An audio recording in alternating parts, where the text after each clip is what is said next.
I suppose no one has anything against that we record, because your voices may appear if I manage to put out these files on Box. I haven't done it yet, but I should.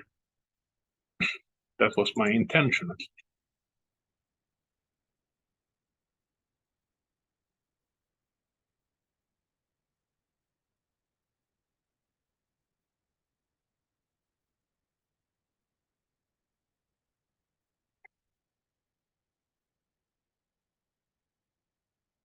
The only thing I did put up extra on Box was sorry.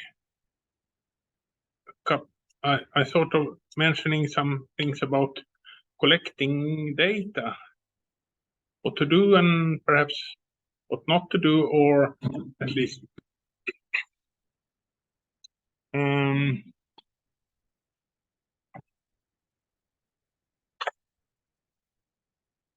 high score.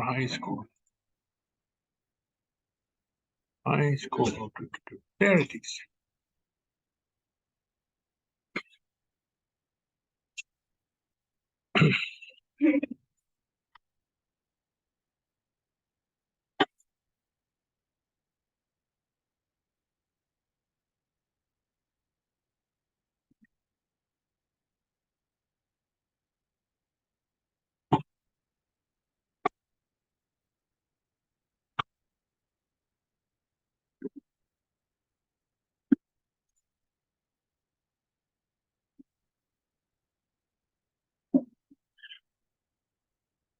This is the hexamethylene tetramine set of data that we were using previously.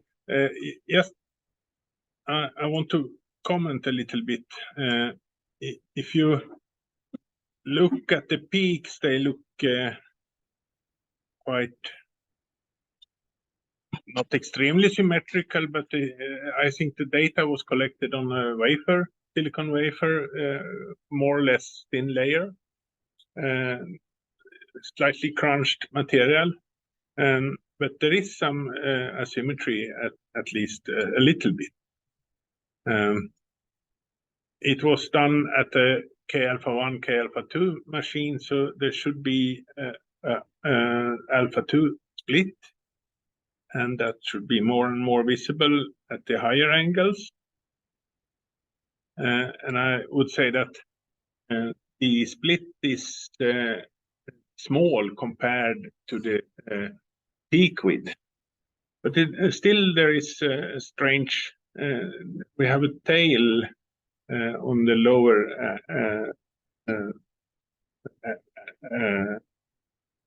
the lower angle tail here, but why is it so? I mean, if we would make a fit, it would probably. Now let's see, treatment, background. Yes, take a background. We don't care to see if it works. This was a bit much, maybe. So I increase this that is perhaps okay. The worst that can happen is that we miss the week, but then one can add them manually afterwards, and making a profile fit should produce more or less reasonable value. But you see that the fitted profiles, they are symmetrical. So with these unsymmetrical profiles, it's a bit difficult to get a good fit. You could probably here in the lower box here, you can show graphics difference plot maybe, and then one can where is the here. So this clearly not far from optimal fit. You see the difference is 15,000 on a level of 40,000 in total, so it's not negligible, but at higher angles, well, it's still a little bit not extremely well fitting fit profile. Yeah, the solid cross here and the dotted cross, they are the K-alpha-1 and K-alpha-2. HiScore will detect whether the data come from K-alpha-1 pure or K-alpha-2 machine. That should be present in the XRDML file, some information. You can, in principle, edit it on your own. But reading in data from external sources may create problem if you because then I think it will assume alpha-1 and alpha-2 also. Then it is perhaps of interest to try to fool HiScore that it's only alpha-1, that if you have such a I don't remember this, but I encourage HiScore also to kind of I'm not sure if it can, the raw files, we can see what kind of files it can. It's not Bruker. Bruker binary scan, yes. I would trust it when I see it, because depends on Bruker what version. But you have a Bruker, we also have one, yes. So we should be able to test it.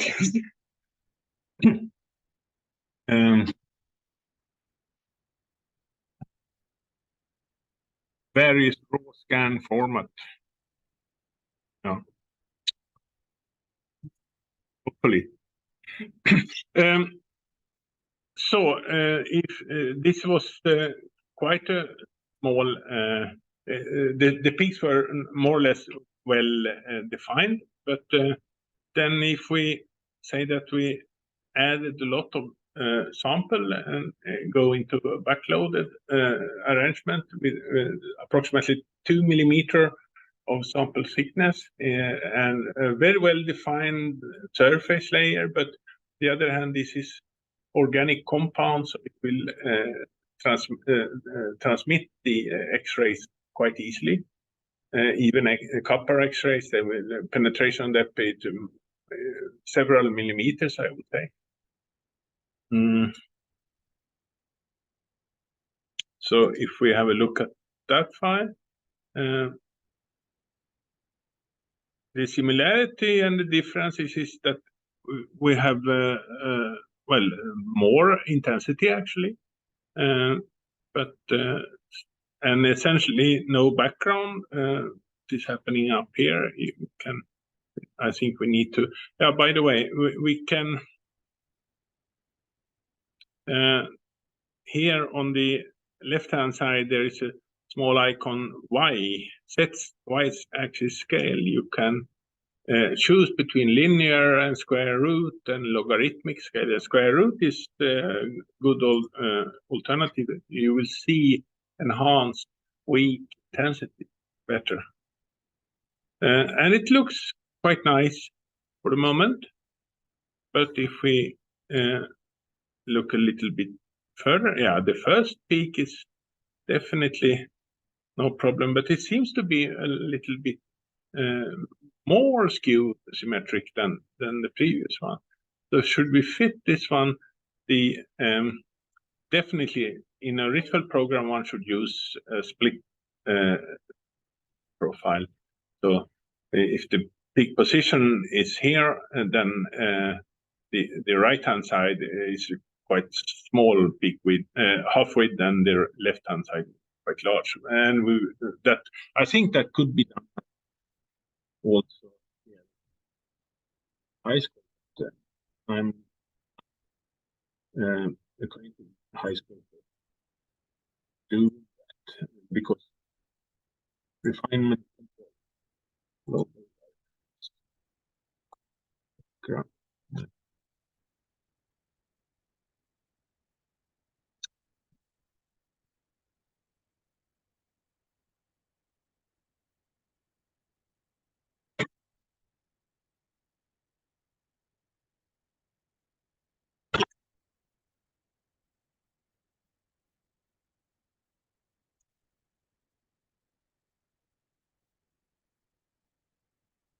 No, I don't dare to tell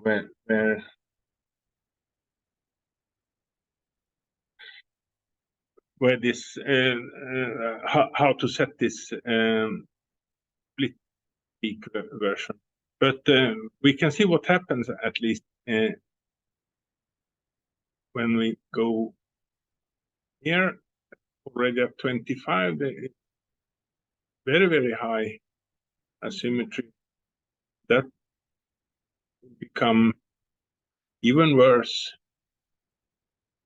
I mean, this is kind of strange. Looks like alpha 1 and alpha 2, but on the wrong side. And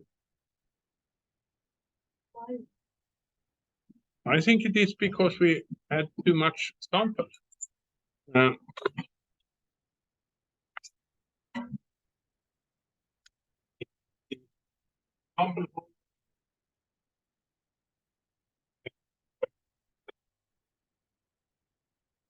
Ideally, with a high absorbing sample, then all scattering will occur from the surface. And I just enter beam. Then we would have one very well defined. But the sample is transparent.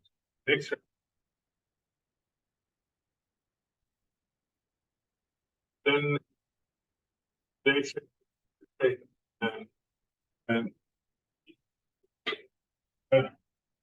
angular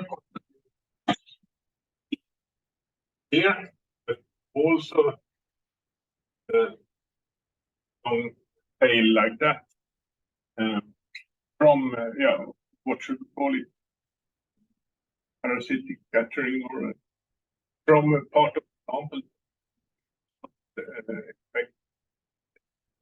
Ideally, one should from split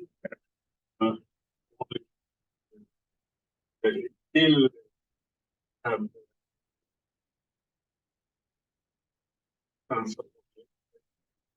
irradiate a lot of samples at other position, wrong height. Essentially, this low angle tail are due to transparent. This is a problem then, was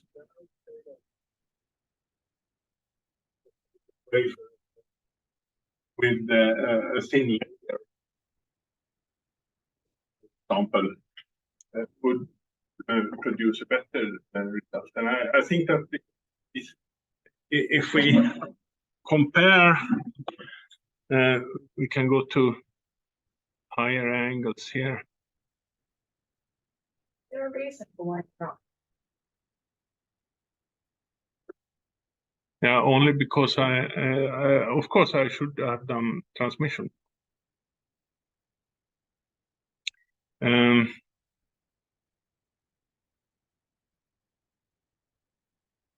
We'll see at this, at 68, it's something like this is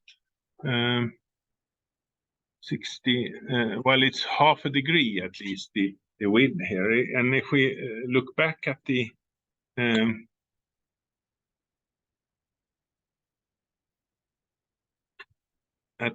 sample that, as far as I remember,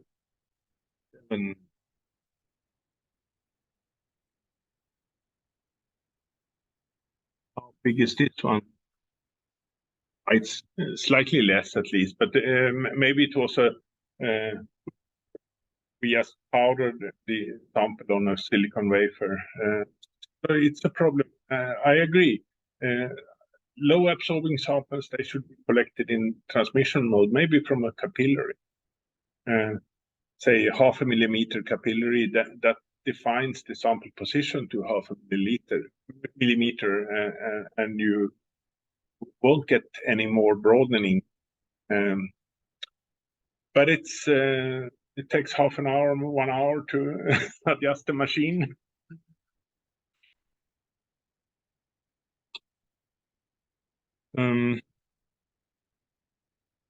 Could be even worse.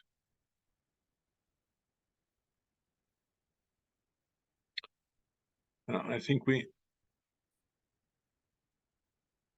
this is also probably backloading with a lot of sample, but a long time also.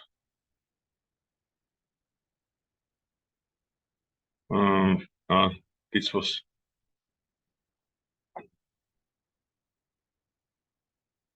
here already at 36 degrees. It's completely weird.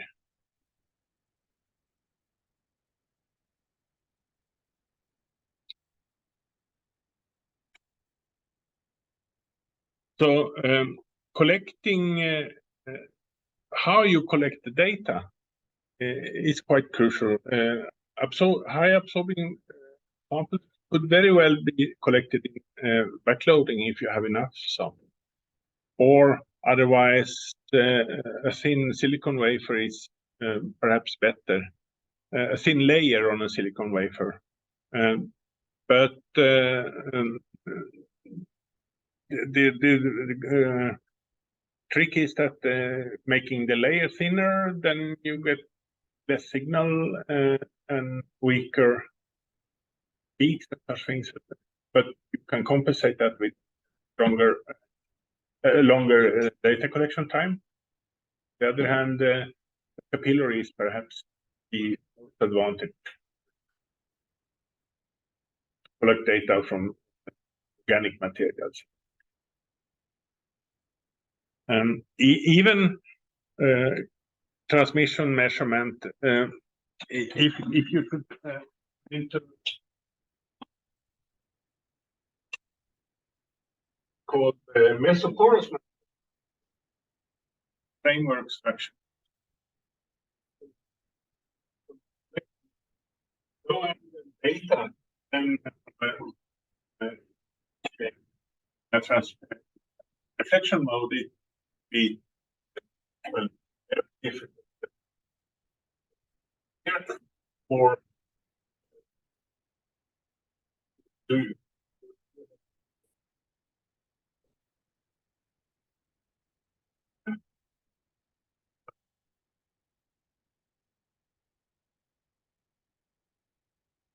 Quite large errors compared to the absolute.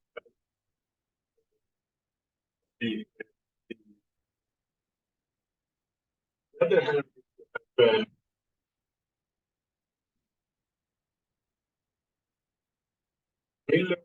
or the say to tape or mylar film like that in transmission mode. That is the most accurate way of recording low angle data. High angle data is okay with the good thing with reflection is that it have a silicon wafer, putting some grease on it, then powdering the material. It can make a thin sample or clean silicon wafer and then grinding the material in alcohol, making a thin layer. That makes a very, very sample preparation. But you can never really avoid systematic error. Unless if you have a capillary and you have a large diameter,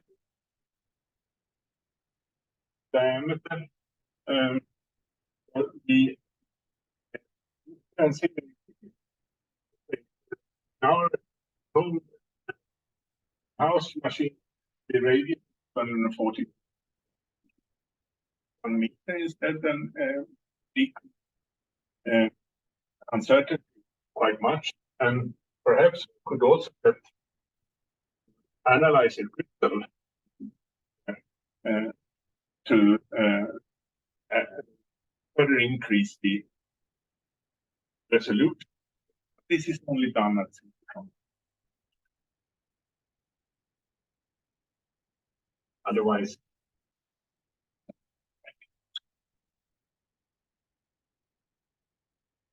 but on the other hand, don't expect to get error-free data. You will have errors. Try to get them small. And then if you know that they try to get some of them in internal stuff, then you can sure reasonably well find them. Or select a system that high absorbing, then you right. Very, very small error.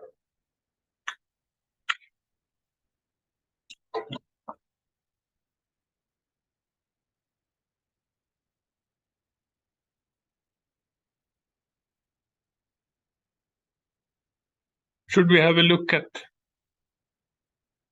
some of the,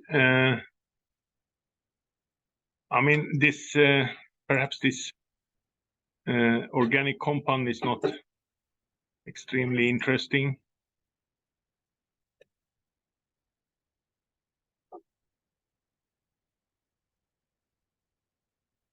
Can I have a look at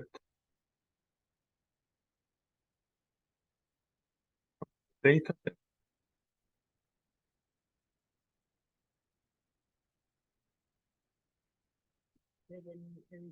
Mine are taken. Which one are they?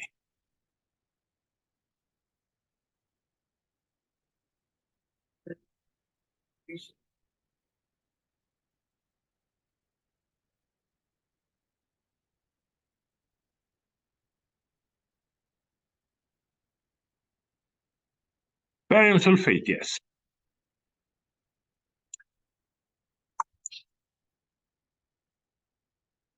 Then we go back to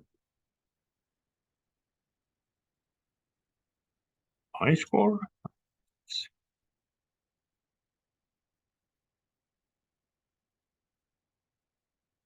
Ash, I did something wrong.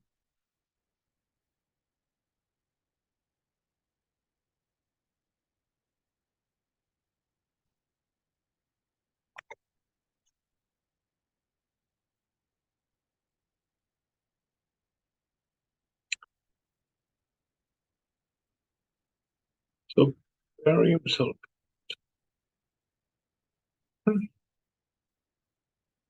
To the and data sets. And they are the same in XY or XRDML. From, do you want to take it with or without silicon? I guess that barium sulfate, barium is quite a heavy element, so the absorption coefficient is quite high. And I know this is Jacobs collecting data, careful, so probably we could check with silicon, by the way. But we can do that after. Here is a diffraction pattern of barium sulfate. It is very low background, that is good. Low amount of what you call the amorphous content,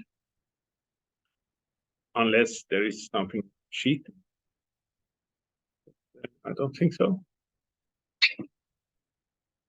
Subtract. No, we shouldn't subtract. Treatment. Background. You can manipulate the background, but it's difficult to see on a level like this.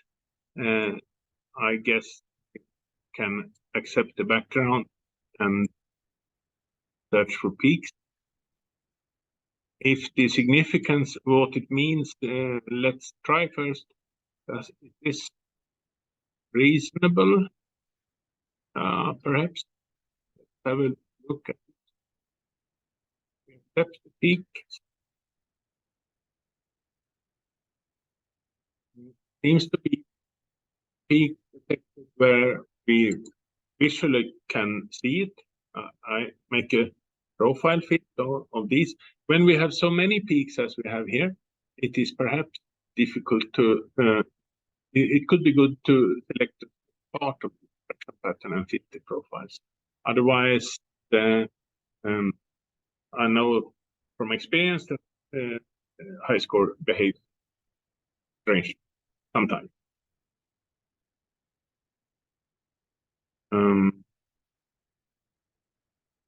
Here's another set. That one. This one seems to be absent. Do we believe that this is, and this one is absent also? We can fit the peaks that are present here. And perhaps this one, we shouldn't leave it. This is very well defined peak. So how to add it? Is it a possibility with the right click here and insert peak? Either click on this one or click on Control R. I try this Control R, and then we get up something that looks like a peak. Move to the peak position and click that, and then it continues to have a ghost peak like that. So Control R again removes it, and avoid keeping this insertion peak mode active when you do anything else. I would. We can fit that profile. Yeah, works very well.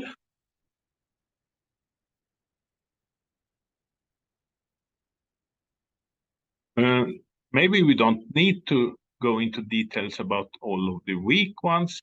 Here is an interesting case. Is this some strange stuff? If we fit these two peaks, this one is not at all well defined compared to the other one here. And it's also, if we put a marker here, you will see in the list here, it also has a considerably bigger FWHM, full width and half maximum. So perhaps this is two peaks. We'll see if we can get better. Control R and adding another peak like that, and then removing the insertion peak mode. This is not better, but let's fit the profile. Does it? Yes, we were lucky. In a way, this is exactly. It could have been divergent also. If the final result is crap, then remove the peaks and try to add them from the beginning. Now, the peak width is 0.10 or something like that. 42. That is that one. This is 0.10, and this is 0.07. The half width here. But maybe this one is two peaks also, but that we cannot necessarily know.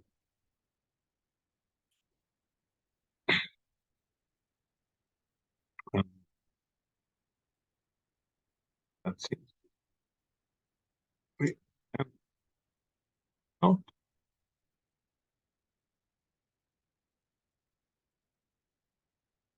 At higher angles, this peak is easily seen, but what is this?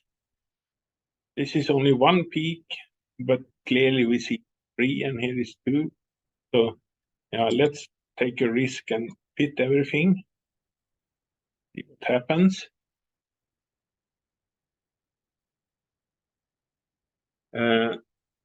Not very much, except to the well-defined peak. Let's find this one. Now let's see. Adding extra peaks. We added slightly before and slightly after. And here it's a difficult problem actually. I would say that this peak is perhaps wrong in the sense that it is in between, and we will have great problems in the numerical fitting procedure if we leave it. So I try to, now let's see, it should be at 53, 53. Is it that one?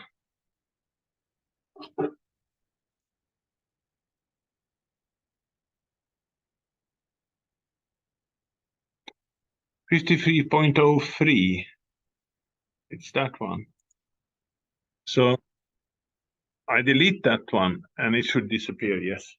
Then we insert to new. They have better positions, but completely weird half width. Let's go back and see if we can fit the profiles. Perhaps make another attempt. That went better. This is probably not worth dealing with.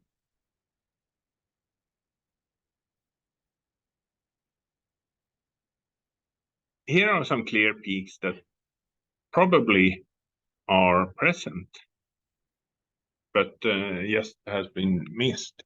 And I think we should add the one at least to the right of the large one here, and perhaps also this one. Whether we should use this one, yeah, why not? It's quite clear. Will it stable this fitting? This is not optimal yet, but so we do it another time.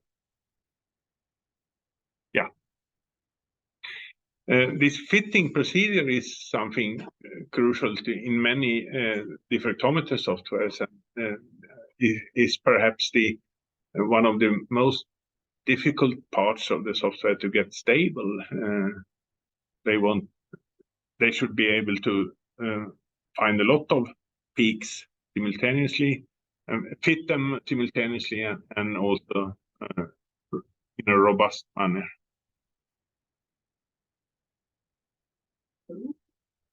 Yeah,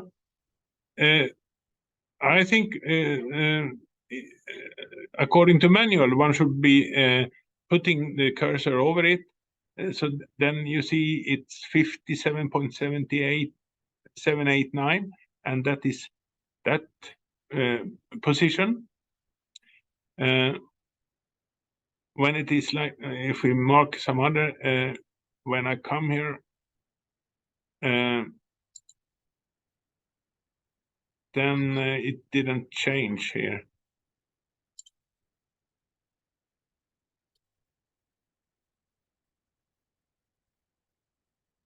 (57.789). So I look it up here, and then you can right click, then you can delete peak,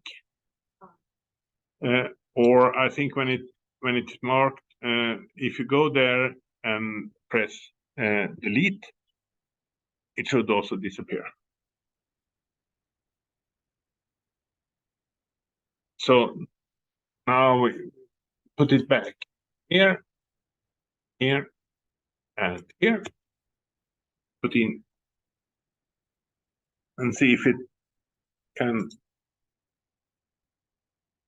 Yeah.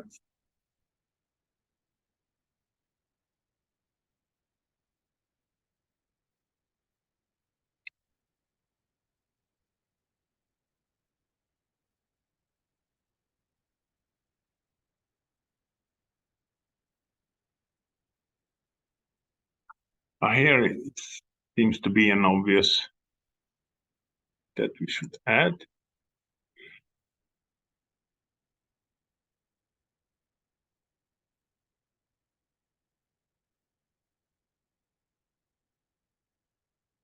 The half width may sometimes not converge.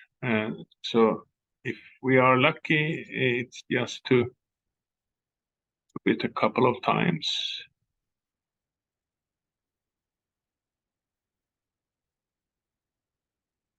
$65.48. Yeah, we delete that one.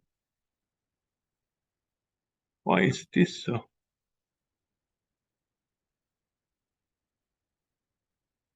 Let's fit without the peaks, the extra peaks. And then we add these extra, that. Yeah.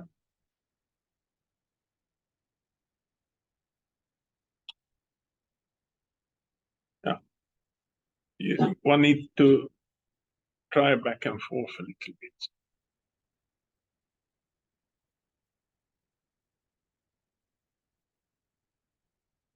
You see here there seems to be a shift in the background, and that is exactly what it is, because the previous fitting were using only the data out in the frame of the picture. Here we will, when we fit, I think,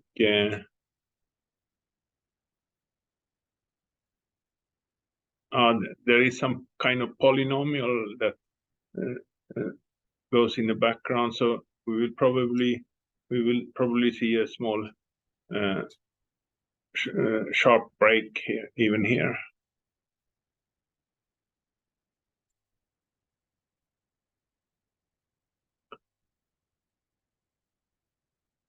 Here we need an extra peak, I think, otherwise, and here also.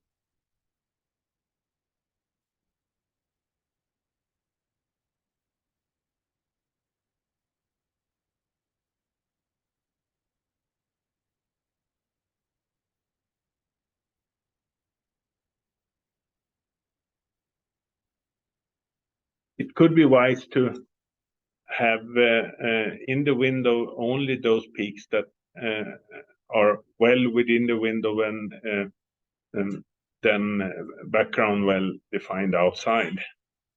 So don't position option. Where were we? 16 or somewhere? 70.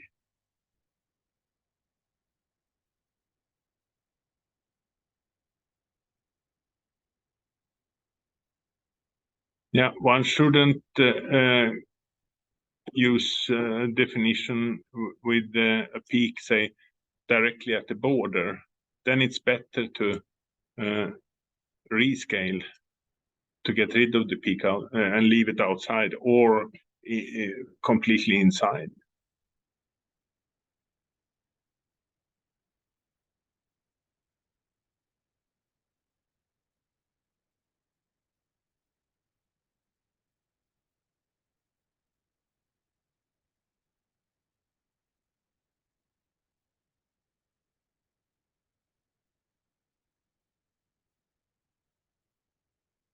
Here it's not obvious.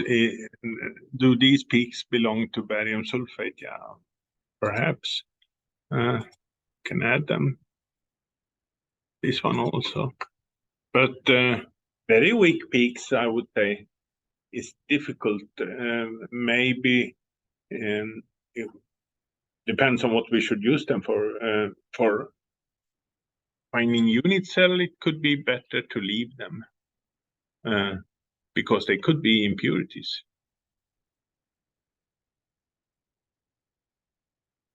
Here all the peaks were the calculated peaks were much sharper.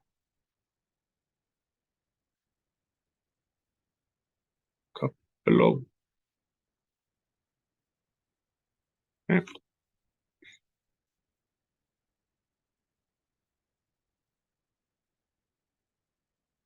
making a smaller range then. Changes only the background.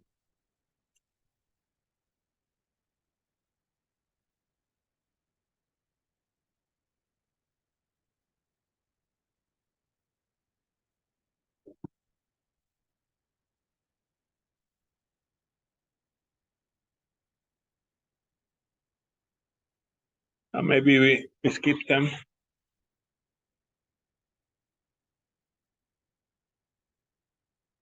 Here seems to be the end of the diffraction pattern. So the thing that we have, I think we should try to find that peak.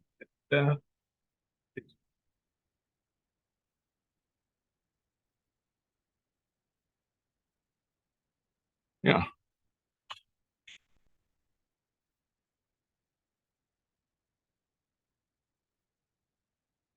How many peaks are in it? 64 peaks. Doing a unit cell determination from this, perhaps, I mean, in principle, most of them are unique. If we can find a unit cell, I hope. It could be well worthwhile to delimit the number of peaks to be used. I think one can do that. Search match crystallography. Search unit cell.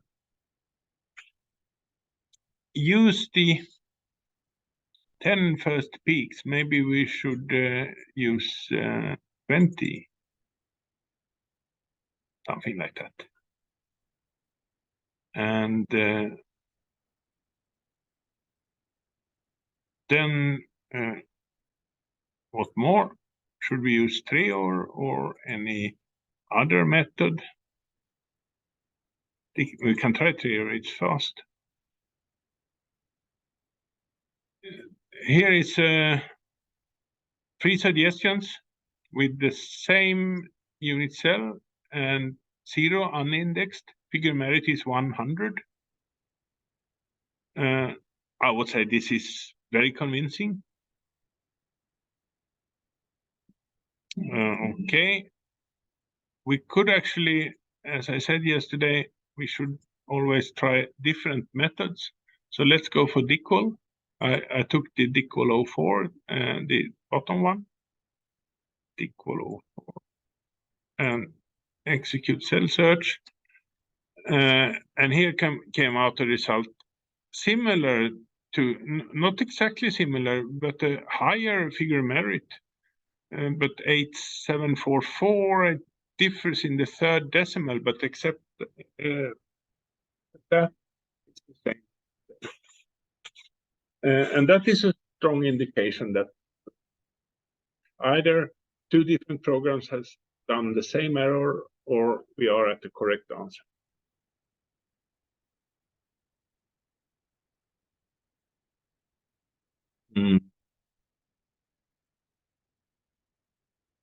Okay, we can try a third. What McMayer, I suggest Ito for the moment. Not enough peak for indexing, at least 20 peaks required. Yeah, you have a lot of peaks. 30. Ito. What does Ito? 785. That is a different cell, but as far as it's the same volume, but it's only the A and B axis that is exchanged. Down here, number 8 is another cell with a smaller volume, but on the other hand, 10 unindexed lines.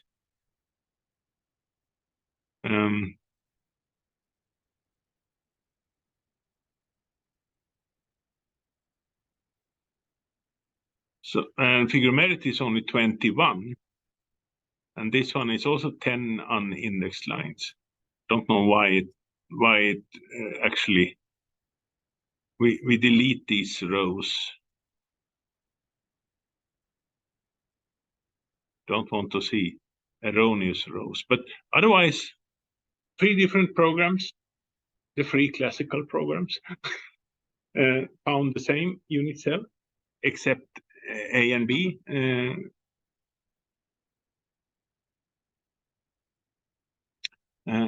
let's try the fourth one also, McMayer.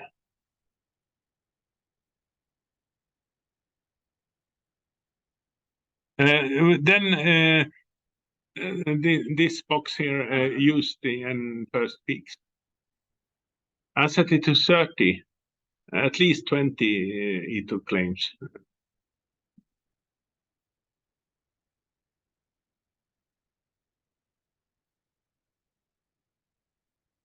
The good thing with E2 is that it is very fast. It will never take more than a few seconds. McMayer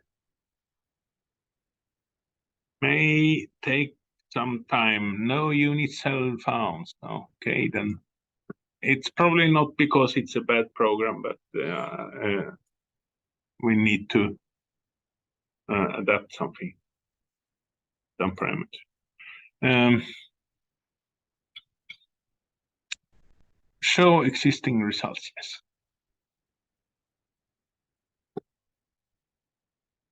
So in a way, DeQual was the one that had the highest figure merit. All of the others also had very, very high figure merit. When it's 100 or bigger, then it definitely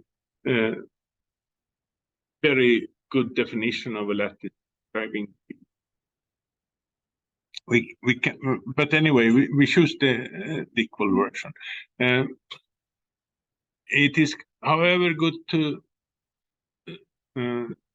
see that A and B and the order of some programs will report the smallest axis first and then bigger, or the opposite. And I think in all of the 4 first cases, the biggest one is first, then the next, the smallest one is the last one. This is perhaps a sorting procedure program, while if we should decide the space group, it's far from obvious if A is A and not B, or etc. But we'll see if we can. We click to that, and then refine cell. It's orthorhombic, and I guess we can start refinement. Then click on any. Yeah.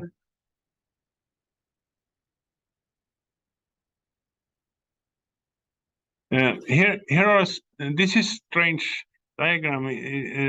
It's in the range of thousands of delta to theta, but a few of them at 42.5 and 72 degrees, they deviate a little bit.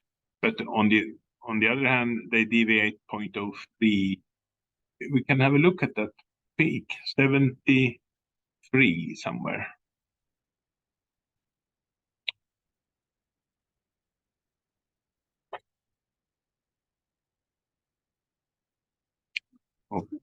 Okay, 73.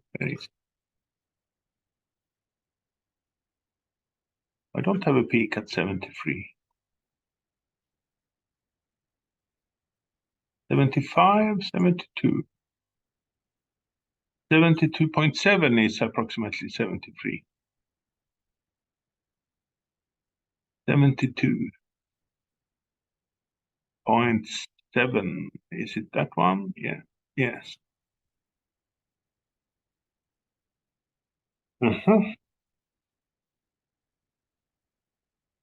Maybe it's 2 peaks.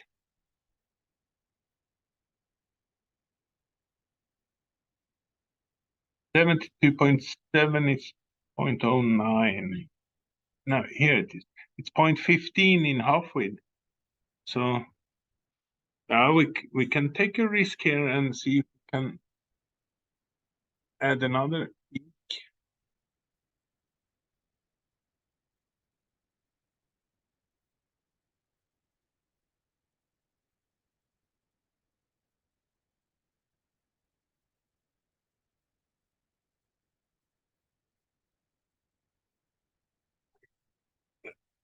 to my eye, it's not a better fit, but can see if we can still start refinement. Yeah, the peak at 72 was sort of not very positive. Now it came negative. So there are some problems with that peak, but most of the peaks are quite well defined. There is a systematic tendency from minus 0.01 to approximately plus 0.01. Most of the peaks are along some move curve like that, except a few.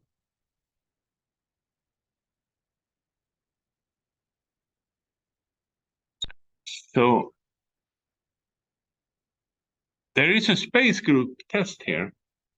It was a long time since I ran it. We can try it. I don't remember. Peaks only. What full profile? Lebel. Yeah, we can start with peaks only. Start space group test. Now, HiScore knows that it is an orthorhombic space group. The angles are 90 degrees, or it expects them to be orthorhombic. What does it do? It do calculate for each of the orthorhombic space groups, do calculate some kind of figure of merit. And it also tells us about the number of structures in the ICSD, the Inorganic Structure Database. I'll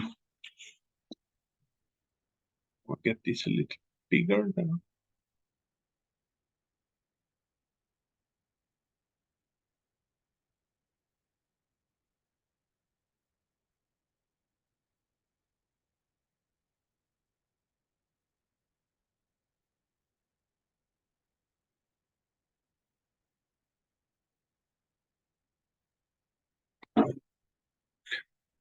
What is it working with?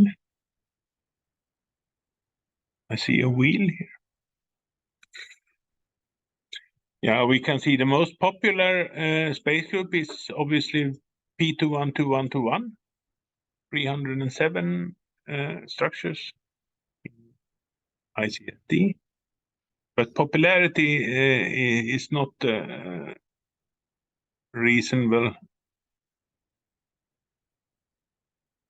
basis of the system.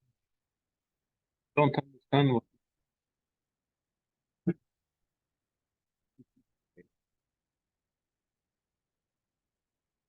Just have the figure in there. Yeah, but this rotating wheel at the mouse cursor, I say stop space group test. So, yeah, then we should decide, yes. Number of unexplained lines must be 0, I would say. So if we sort them out, it's one of these, unfortunately. Yeah. If you get higher lines, so you have, for example, number 57 and A1, but 9. Yeah.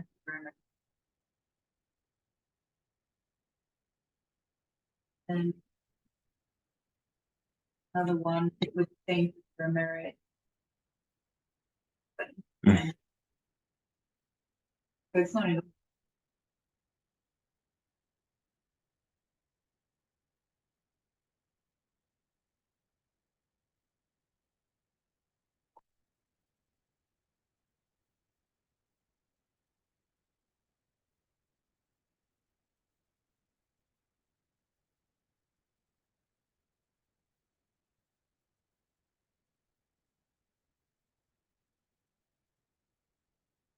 Yeah, but high figure merits and 0 unexplained lines, that is perhaps good. What is the number of? I guess it is theoretical lines that is not visible. But they could be weak in the noise.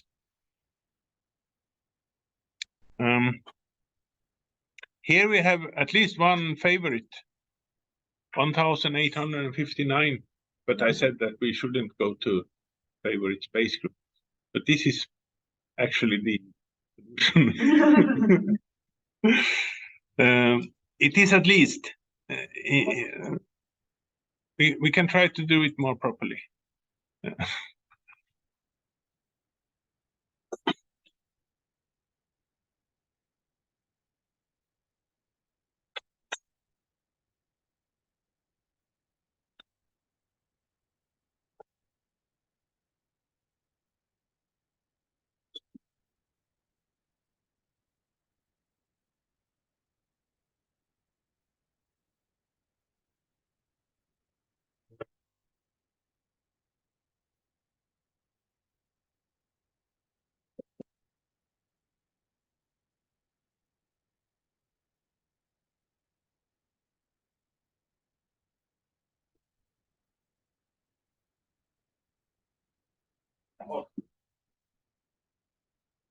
Do we have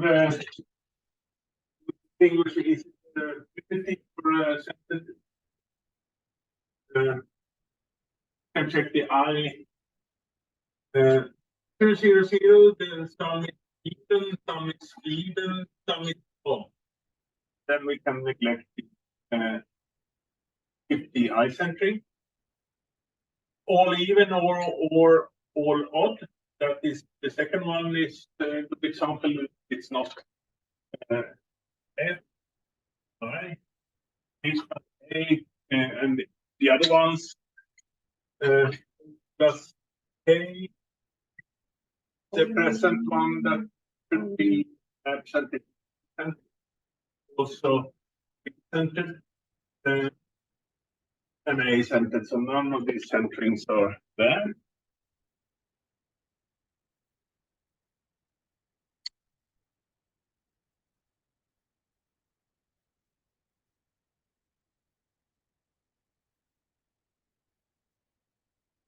Then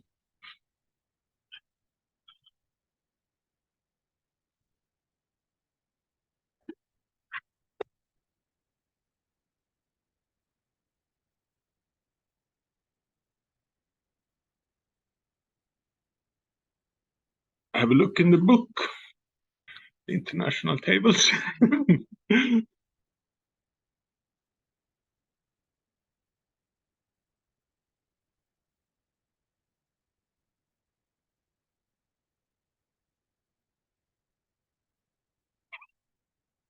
Or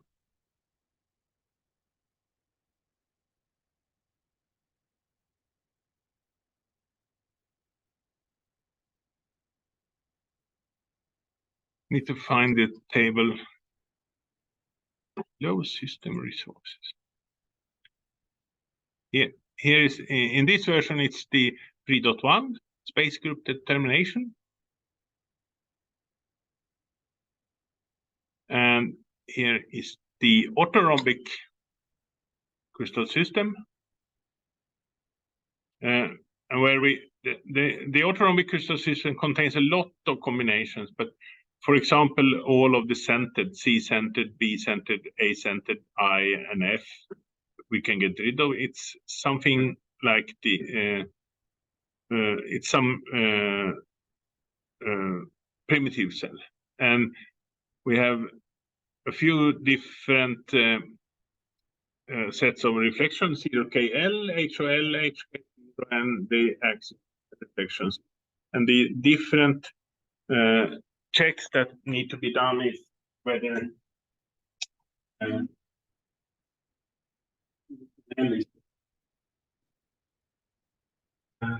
H or A or A.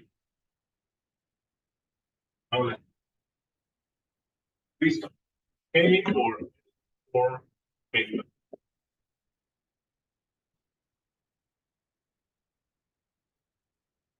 back to high school.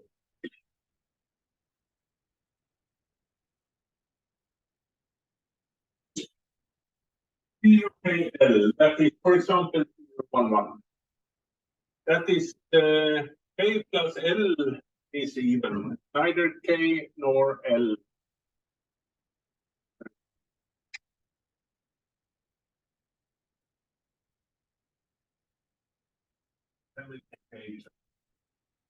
And it will be the same type according to the table in international table. Find an HOL. Here is an HOL. H plus L good because it's a unique text protection. We should not. This one, for example. Oh, no.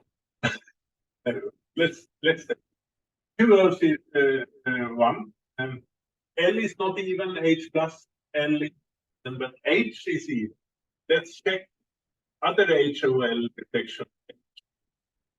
H, that is, but here is a HOL H.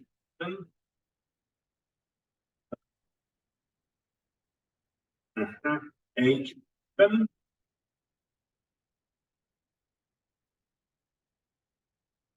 Maybe one should have a check, but I guess L H is probably condition. Then it's H K0, and it will be H K or H K0.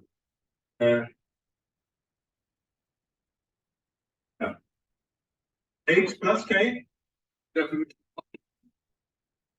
with the existence of that deflection. HK0, yeah. So HK0, H plus K is odd.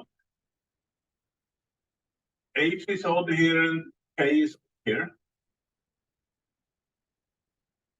No. We have any information.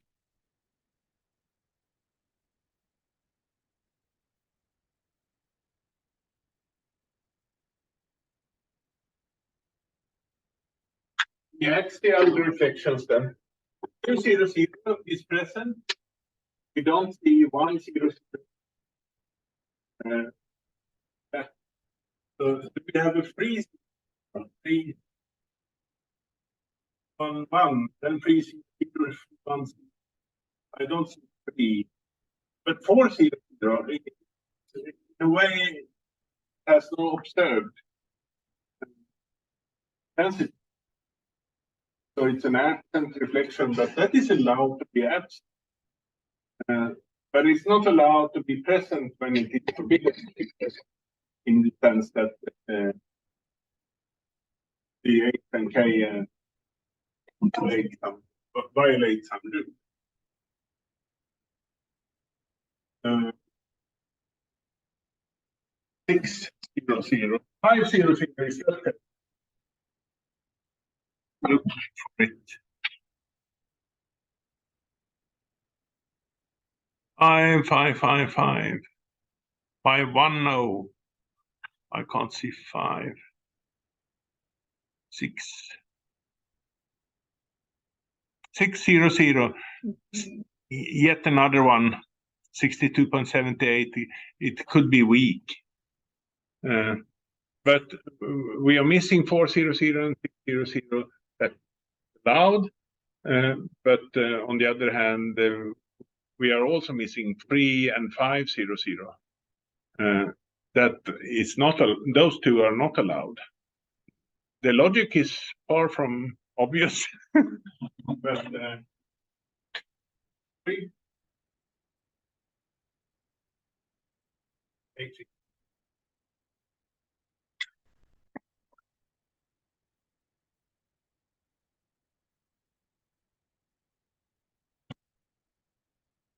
so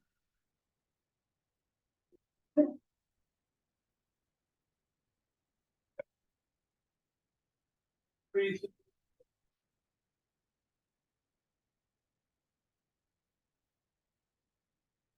04, that is there. Or 3. I don't think I have a 5. K is also probably condition. L, where is number 2? Here is number 2. We have a number 1. No. We have a number 3. The 1, 3, no. But we have a number 4. That could be good.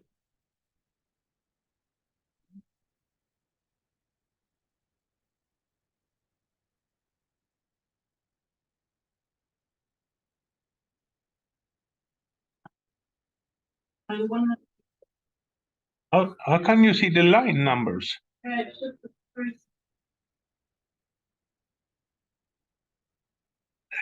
The 4, 4.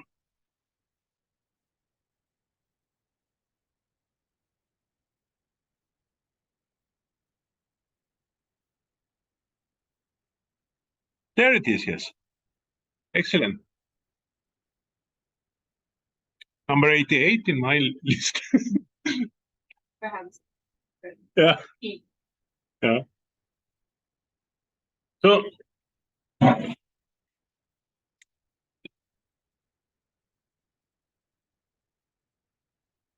probably these and the other ones also. We can remove those that we don't have. So we have a P. This K plus N is equal to an N glide. And for a reflection to be present, perhaps some systematic stuff. Half, or maybe in some space with a quarter or third translation. But in orthorhombic space, it's more or less always half. There are a few quarters, but then they are noted.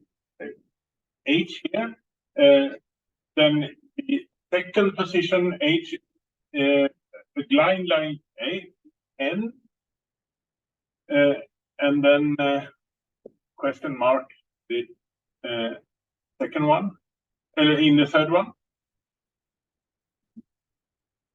But let's see what the tables tell us. We don't need to remember things. Everything is listed in the tables. Where are they? That we shouldn't use. This one, yeah. So 0KL, K plus L, it's one of these. Above here, then it's only L. So it must be from this set down to these 4. HOL was only H. H plus L, L. So it's one of these 4. And the other one was no condition, so it's that one. And HKL fits PNA, nothing. So it's either PNA21, 31, PNAM, number 62.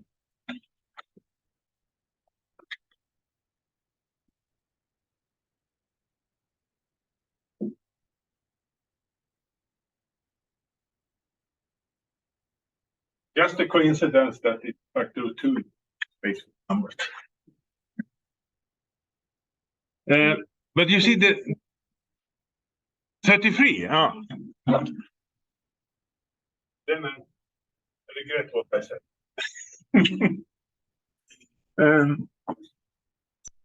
There is a difference in this table. PNA21 is in bold characters. This is a standard setting, so to say, but PNAM is not bold characters. So that is yet a valid space group, but it's a non-standard setting. PNAM, we can see there is actually in the next chapter another tables, chapter 4 here somewhere.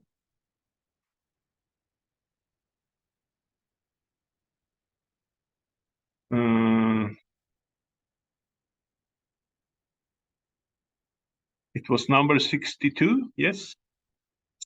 So the standard setting is PNMA, but what was the PNAM?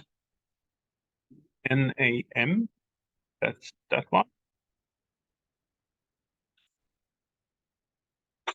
So it's the A minus CB. If you PNMA standard setting, but if you apply NAM, if you what was it, PCB,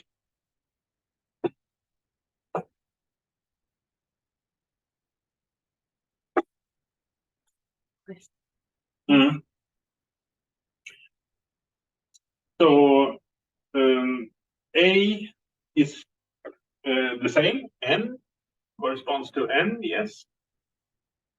But if we swap A and B, formally swap, no, we should, sorry, we should swap B and C, but we should change the sign of the dx. If it is PNMA or MAM, that is a centrosymmetric phase group. So it doesn't matter if we change the keep sign convention. But this is a right-hand system. Then in order to get the right-hand, we take account of that one. But in this very case, it doesn't matter because right and left-handed are in centrosymmetric. So perhaps then the unit cell that we got, basically, we just swap the B and C. Now I forgot.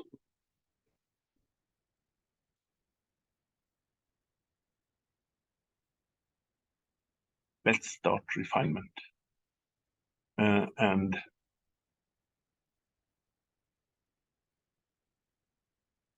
875, so that is, it should be 857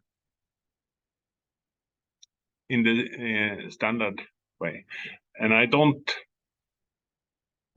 know how to transform it in HiScore. Yes, I think so. Base group test, then PNAM here. Yes. I think I clicked start refinement, and then it did accept, probably. I'm not sure exactly how it works. I think so, because I tried the biopic, and then it don't find one. So then it Oh yeah. But it accepted that automatically. Yeah. Yeah, but if it finds the standard setting, then it's That's fine. that's better. Is it? Yeah, I would say so. I would be more satisfied not having to go to before.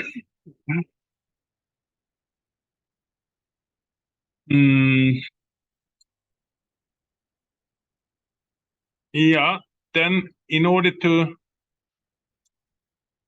continue with these manual methods, then one would do something similar to, now let's see, position, where is the area here for each of the reflections? one would need to have these. Okay, there you. Yeah.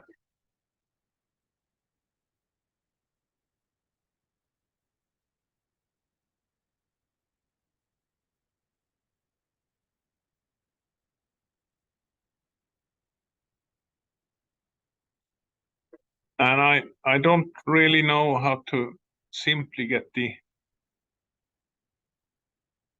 just store the peaks. Chubba. Oh, you're there.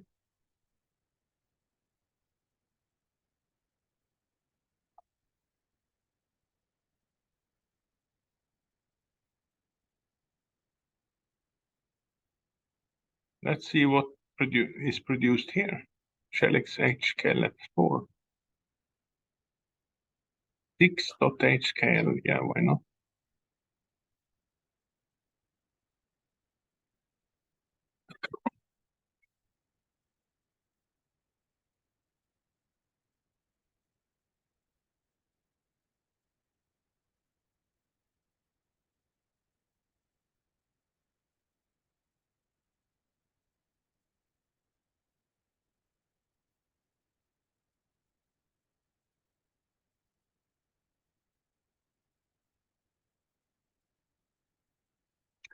That was not much of a HKL file. It's only the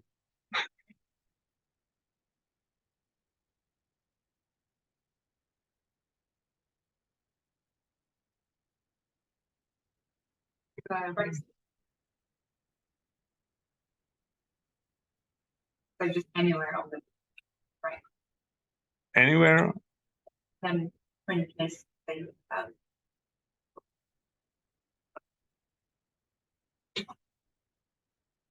Wow.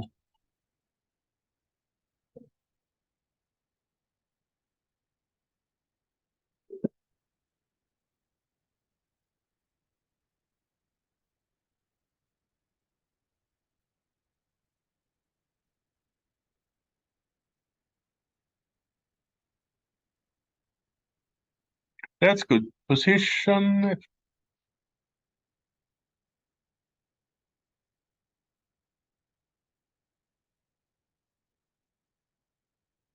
And here is the height.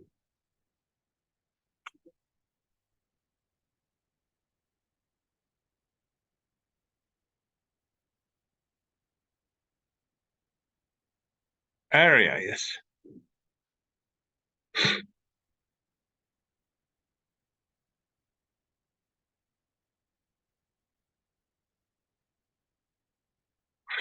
Yeah, this is perhaps good because then you can create.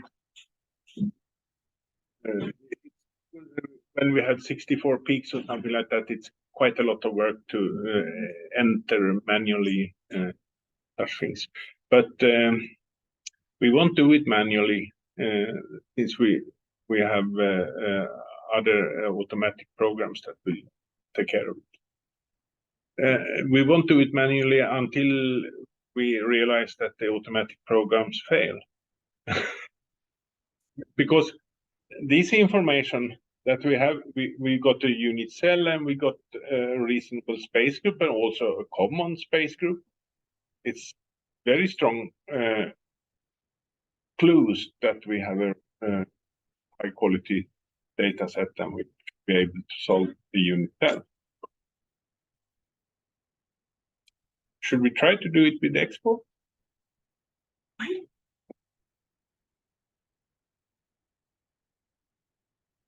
Let us just. So we take a break. Yeah. Yeah. Of course. Have a nice stop.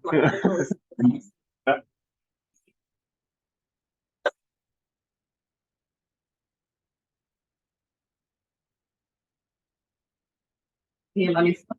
Vad var det du ville bara innan? Ja, men det var alldeles utmärkt. Jag visste.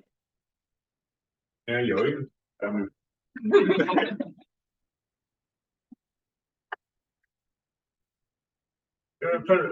Det är ju faktiskt på... Ganska bra att spara all information. Ja. Så får man ju bara göra en ny där man kan edita det sen.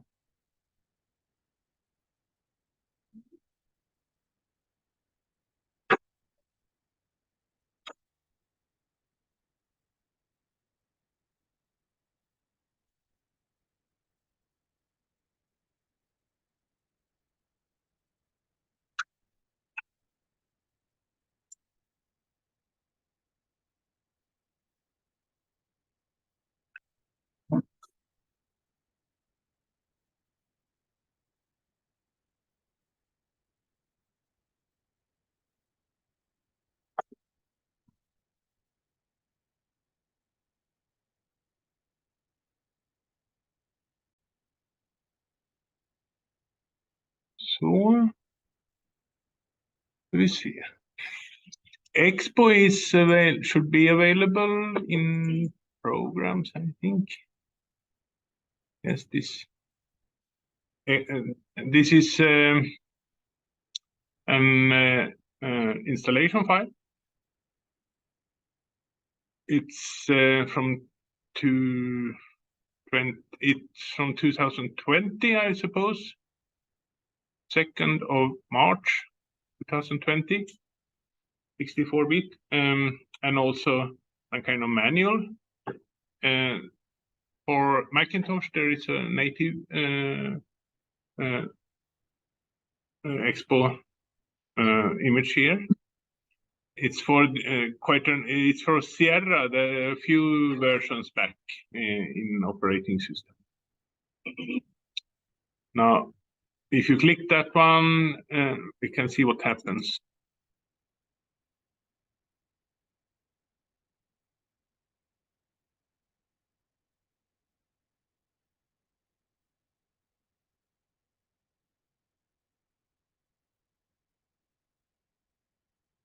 Do you want to allow? Yes, I want to. And you need to accept the agreement, otherwise it will refuse to install.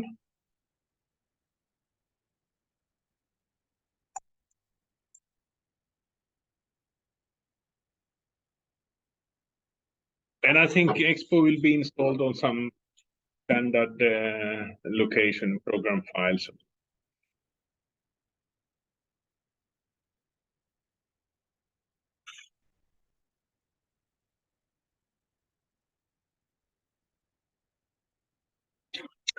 The program comes from Institute of Crystallography in Italy, DNR, I don't know what it stands for. They live in Bari in South of Italy and arrange courses sometimes. So it's quite nice to go to their courses. Unless it rains, of course. It could do.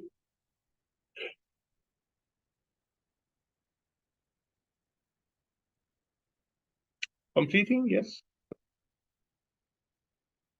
And I'm not sure I have Expo there, and I think I have it installed since previously. Otherwise, you will find it if you type it.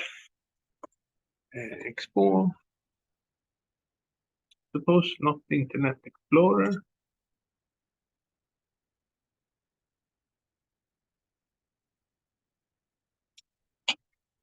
So this is essentially you can with file.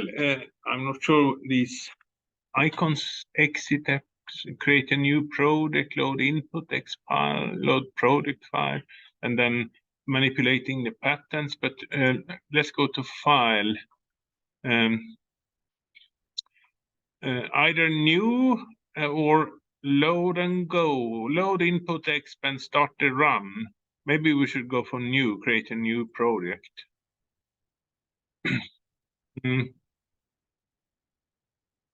Then a completely blank line come up with instruction name or profile. We could actually first start with the profile count name and browse for it. Here I'm not sure that we can reach the box area, so maybe we should actually make a copy of the box data. I suggest we use the XY format. Maybe Xbook can read the XRDML, but it was number 6, yes. So copy that one and put it locally on your PC. I think I had a course. Kush. There.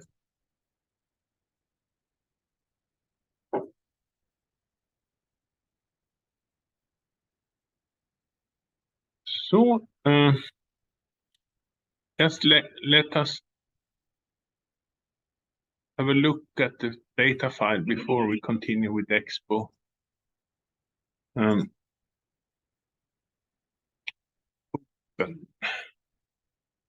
And the XY file is just 2 columns like that. So we'll see if we can convince Expo to read it.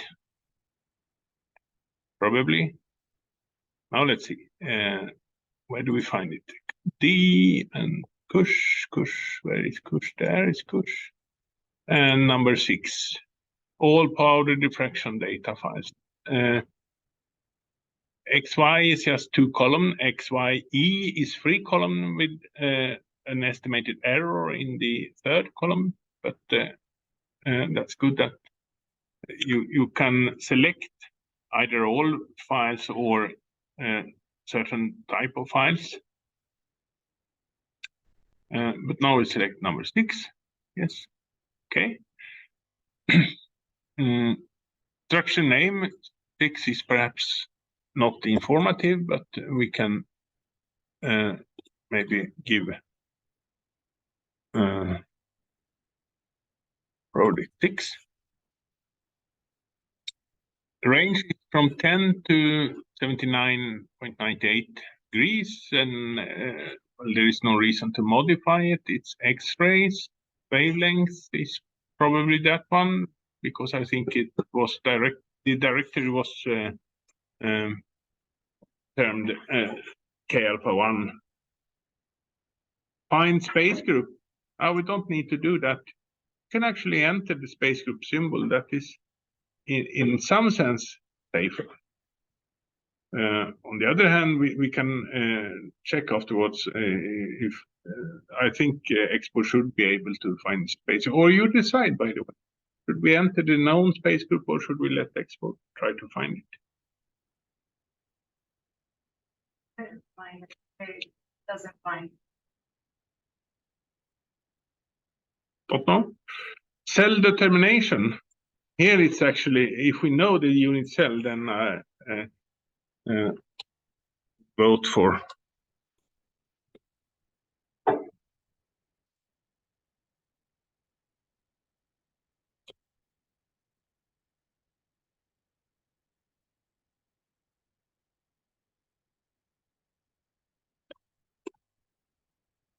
And remember, it's decimal point.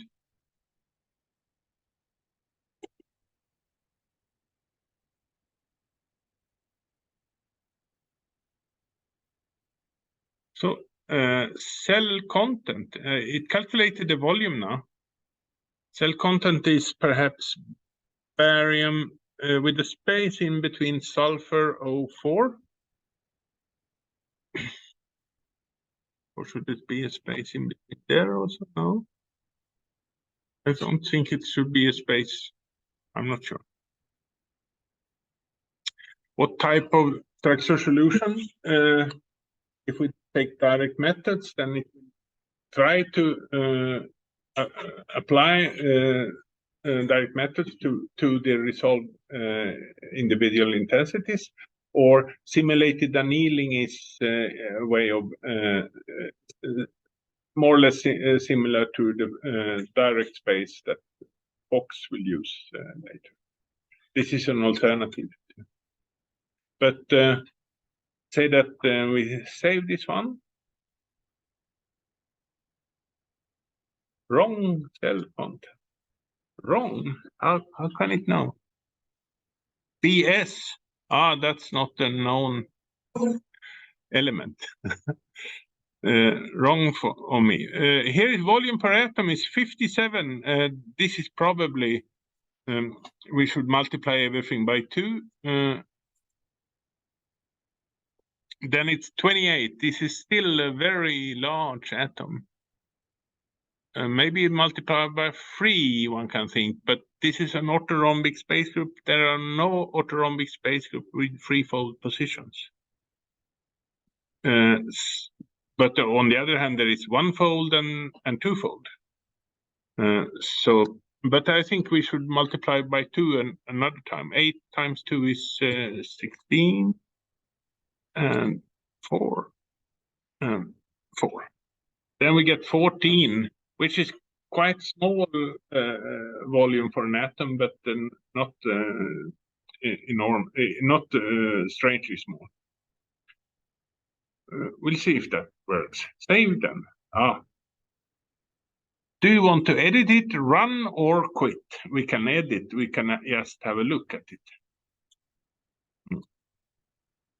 Can't increase the font size, but in principle, an experiment file for Expo starts with either a percent sign indicating some kind of module starting. The data module, for example, includes things about the data, where to find the pattern, what the wavelength is that it should find the space group and unit cell and content, and then just continue. So this is quit. This is save file. Yeah, save is perhaps good. Nothing happens, so then we quit. Here is the pattern. Expo generally has a pattern window like that and some information.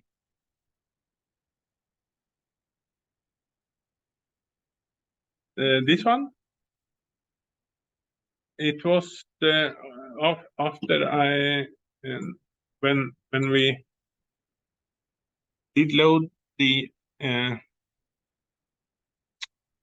I did this edit, and then when we quit and go here, then we come to this. You don't get it? It crashed. Oh.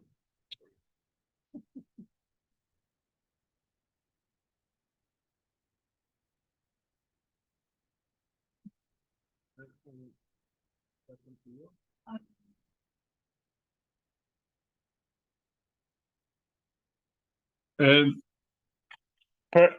could be a problem if you have the data in a directory with blank spaces.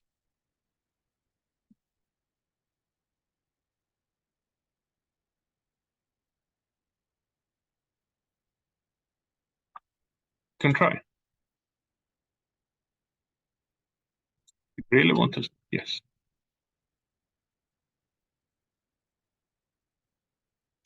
This is on D and Kush. We can call it Kush 23 with a blank space in between. Then we'll see if Expo will have problems. Load and go. The good thing with Expo is that it is quite quick.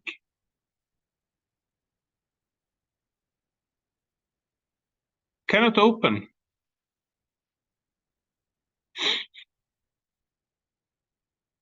Okay, because I changed the name, that is of course reasonable.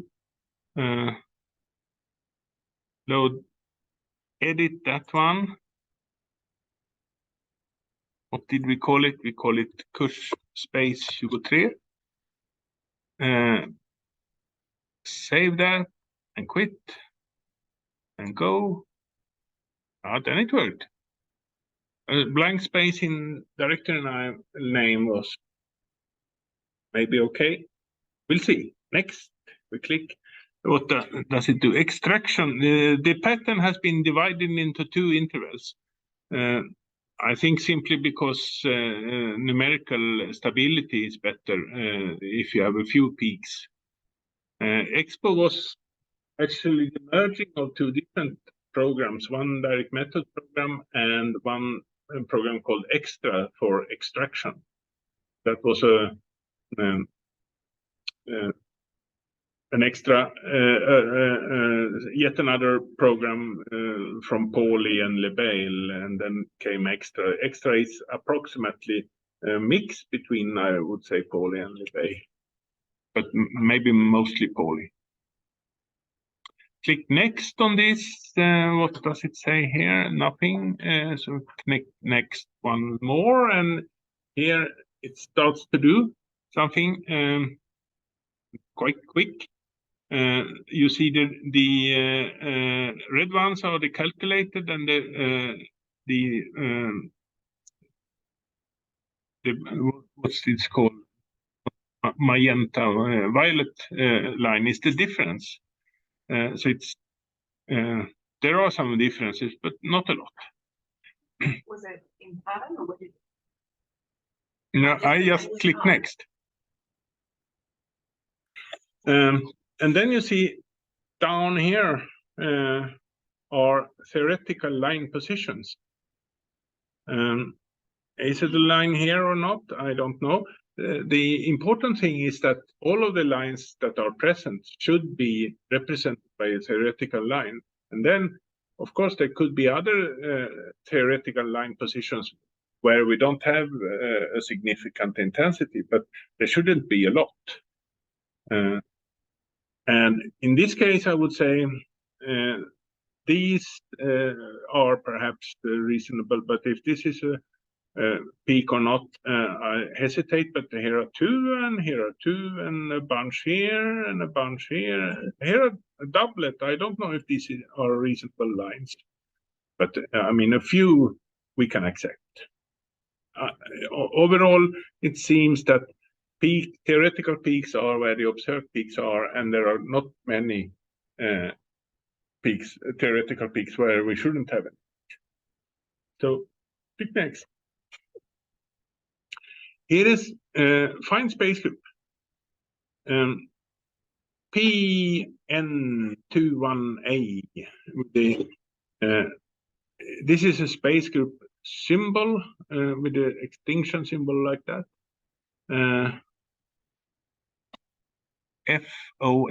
Figure merit förstås. Very nice figure merit, but or maybe not, but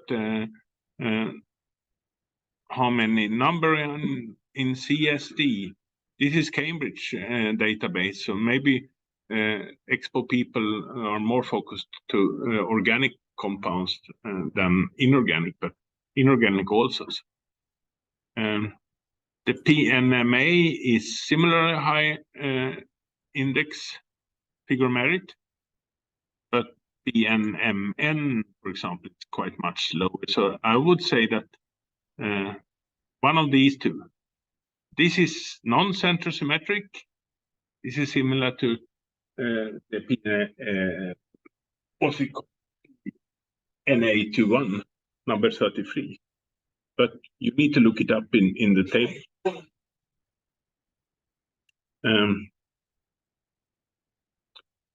So we select that one. This is high symmetry, center symmetric. Why not? It's quite common. Okay.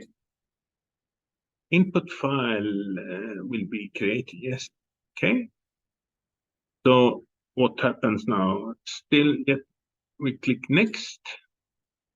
Nothing happened. We don't see anything. Click next. Then I think EXPO uses the information in the space group symbol and delimits the number of possible. I think there were a couple of peaks here previously, and now it's only one, week one. 2, 2. There's hardly any theoretical peak position that is not, yeah, maybe here. Here is a doublet and here is a bunch. We could have a look. Where is the magnifying glass here?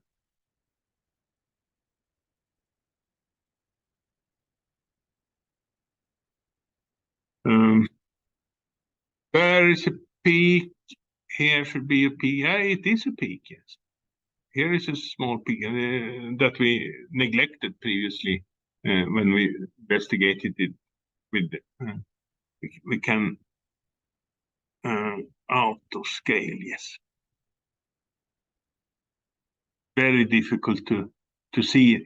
This one was broader, and it is actually a doublet. This we recorded as a doublet, but it is actually a triplet. But we don't know how large the different components are. Here, this small little shoulder is actually a reflection. So this fits very nicely, I would say. And the deviations here is not optimal, but it's not very large, and it's up and down. So it's both positive and negative. That's good. Let's see if we click next, what happens then. Then it starts to try to use the information and solve the structure and starts this graphic viewer. Is this really the structure? Well, if that is, the green one is probably the barium atom, yellow is sulfur, oxygen. How should, it takes some time to become acquainted with this graphical viewer because it's not similar to anything. But you have a couple of, there are some icons you can have an unit cell on. What is this? Labels.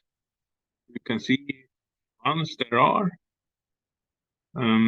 Is it reasonable that barium should, these O3 and O4, you could mark them by clicking select, selection mode, atoms or bonds, and then suppose we don't want O4, we could mark it and then delete it. Modify, delete selected. We don't do it for the moment, but on info we can get a bar chart of some atoms. There is a green atom that is very high, 56 electrons. Compared to that, there is a yellow one that is quite high, a red one that is quite high, and 3 smaller red ones. So it's not, I don't know which of the O3 or O4, if it's one of these high, but otherwise it fits perfectly with barium sulfate. See if we can view it perhaps. Let's use the symmetry and see if we can get a packing around. These are only the unique atoms. That is a good thing with this viewer, that it starts only with the unique atoms. And then you need to build up.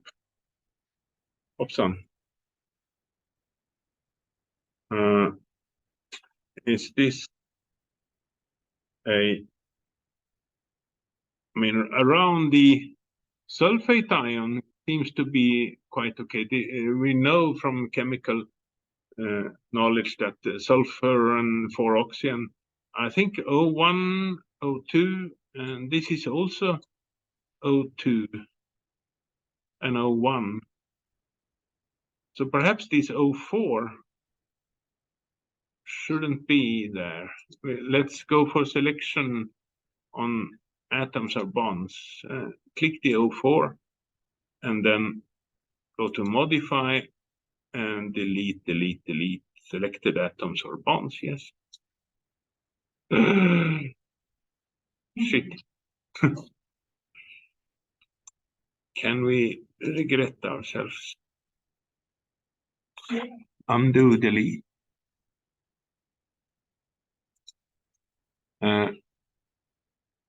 We can go back to simple one. Select that one and redo, delete. Nämen.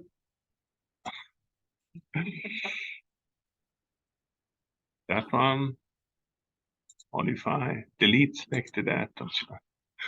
So then I delete number 3 also. Delete selected atoms. And we go back to symmetry and packing. And this, I think,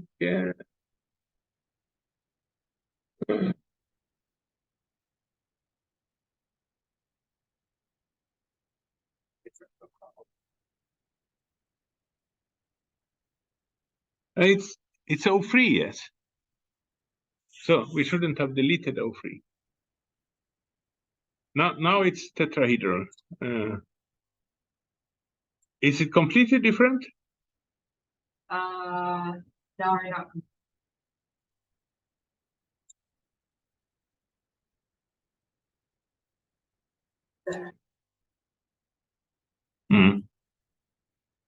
Well, this is a reasonable structure. So now let's see, can we decrease this window a little bit? So if we go to now, the graphic viewer goes behind. So if we go to refine, we could go to Rietveld. The simple, we can have an automatic refinement of profile and automatic refinement of structure. And of course, you should use automatic routines. And then in the window down here, you see the estimated RWP. This is weighted profile residual, and it's the order of 20%. So over here, you see the R Bragg, which is approximately what we expect for single crystal similar stuff. So perhaps this is not so bad actually, because there are some differences, yes, but they are not very big. So we are kind of close to the correct answer.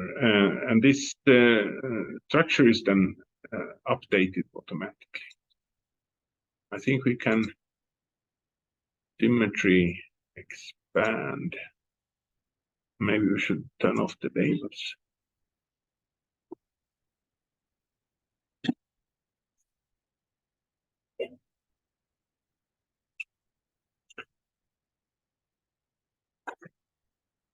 Fine. Yeah. Automatic profile and automatic structure.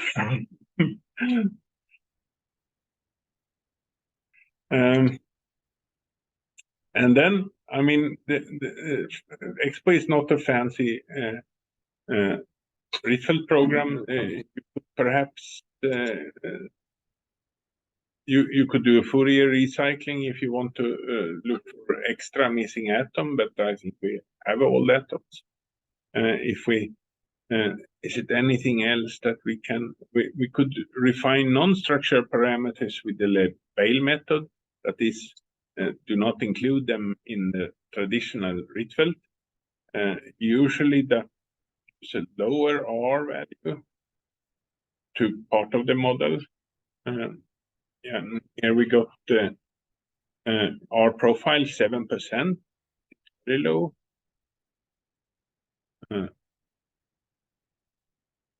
And better difference curve. But the structure is essentially the same. I guess that one needs to, of course, we can save the project, export, powder pattern, reflection file. No, how to save.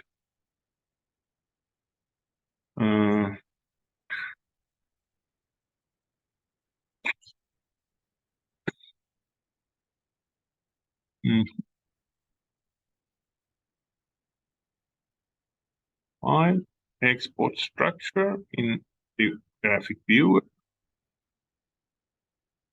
Here we can export crystallographic information file, and that is perhaps good. Can we export anything else? Export structure.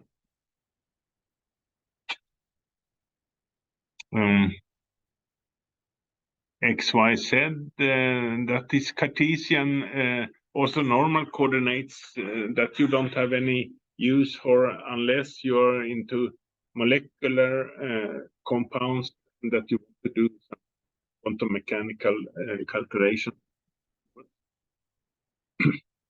Shell XL.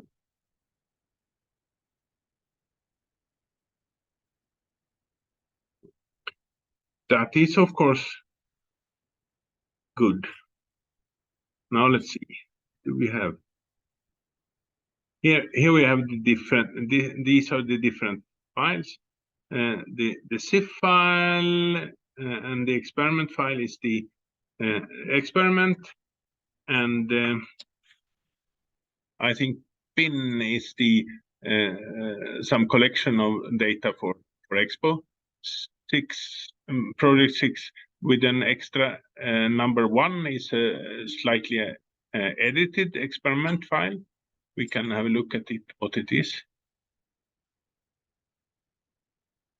It's essentially just the content and the space group, and yeah, it's the same as we had from the beginning. The zip file is, on the other hand, of interest when we should look at the structure or import the structure or do anything else with it except Expo. We have the unit cell, crystallographic information file.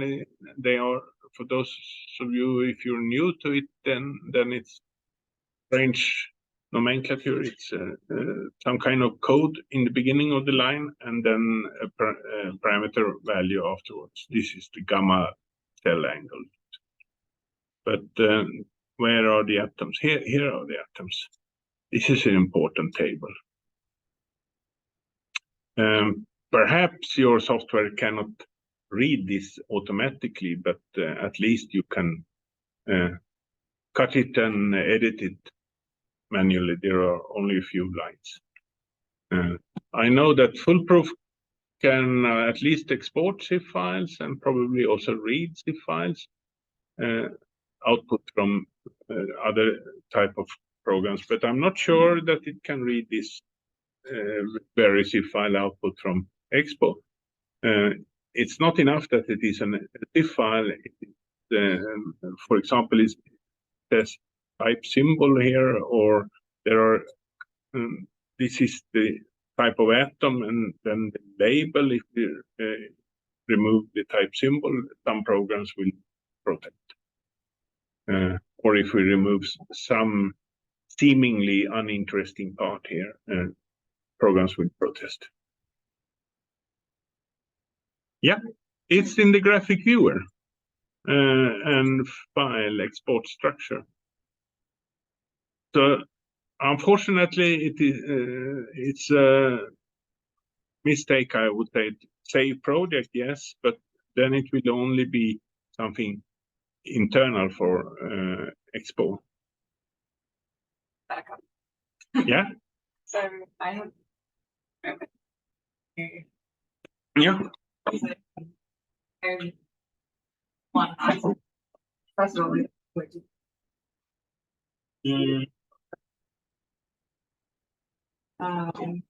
yeah, so I got this, but then how do I get to last?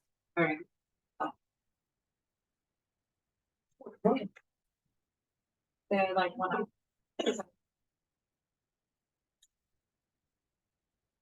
Ja, men... Som graphic viewer. Okay. Men hur de är det? Ja.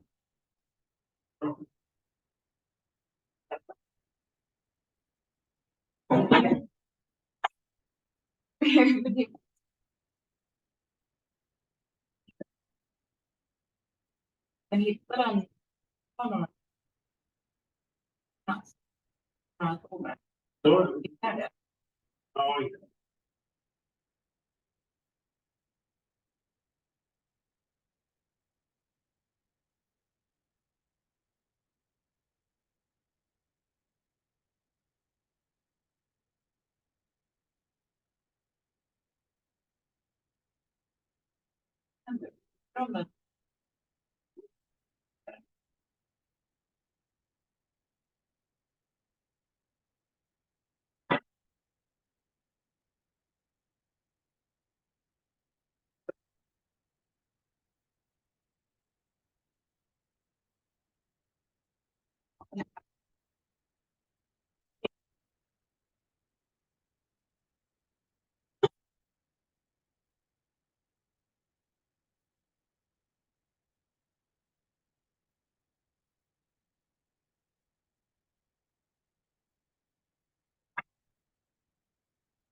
yes.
First,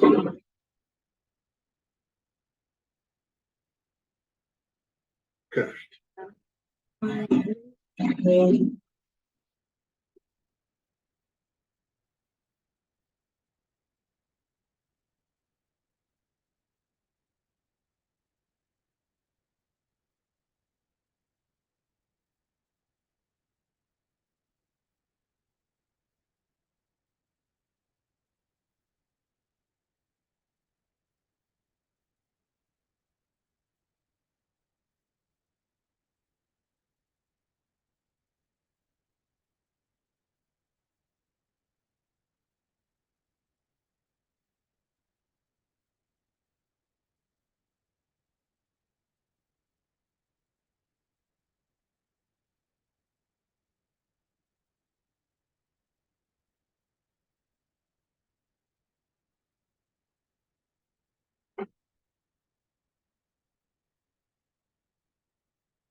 Mm.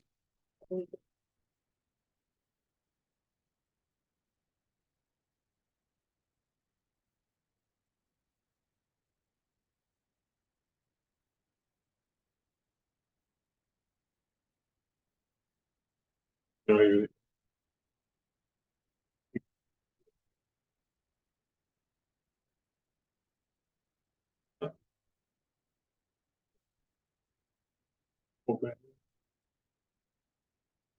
So, then,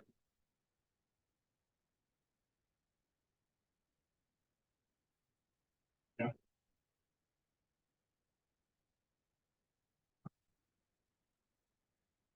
Mm.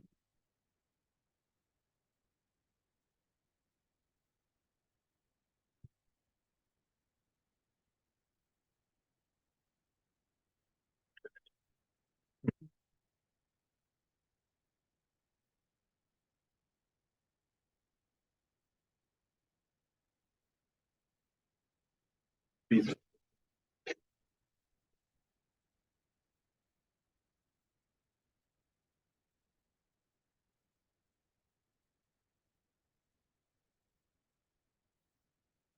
This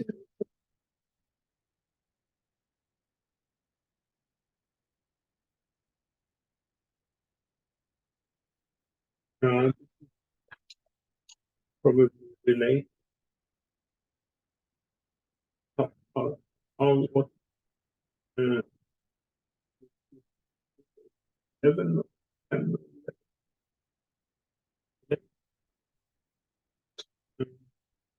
very modern.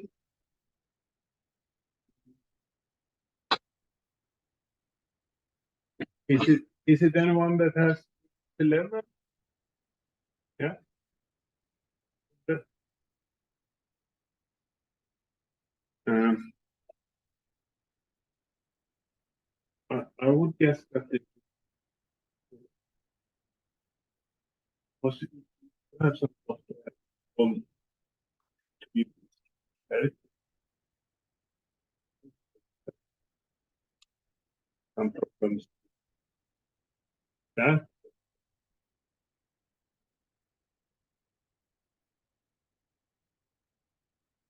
of me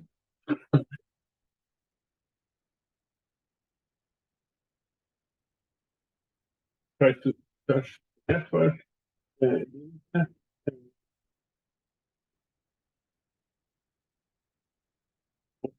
language, Japanese, English, search don't think they have problems.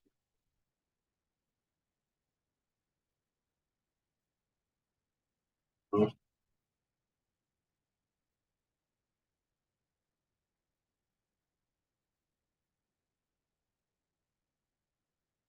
also ask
I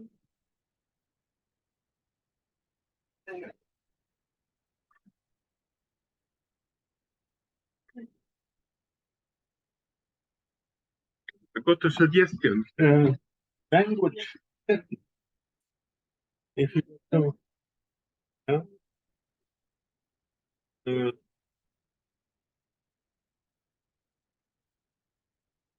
yeah,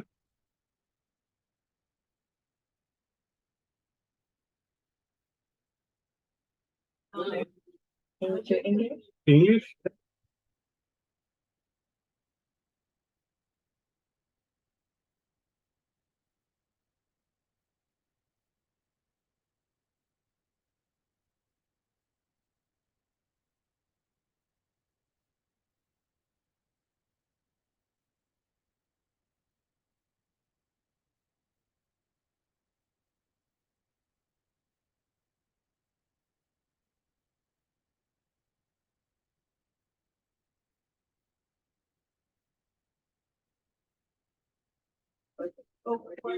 Take English, you.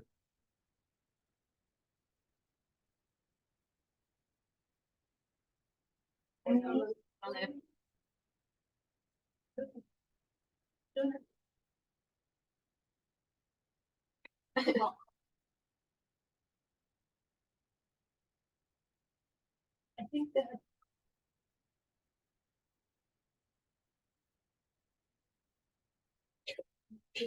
the word Mm-hmm.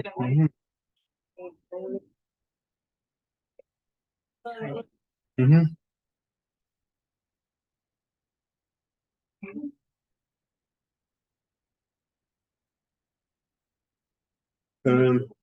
This can't be a new problem.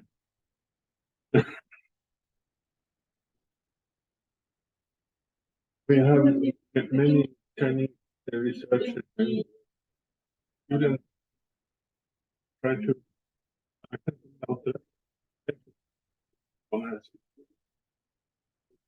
post it. I think then you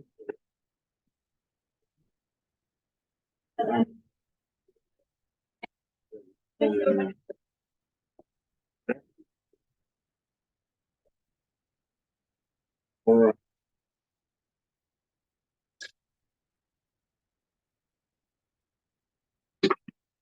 if when you don't have, I can this is not a Mac.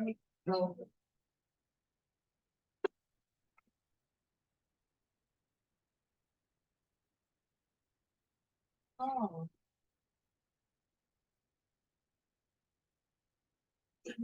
You don't need things. What is? Yeah, no. Is it something about? Sorry. Yeah, but don't stop it. Allow any.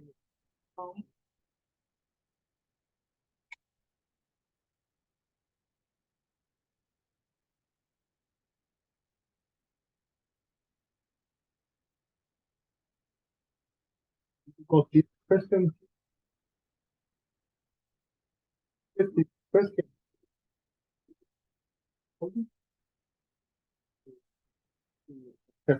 like, no, when, twice,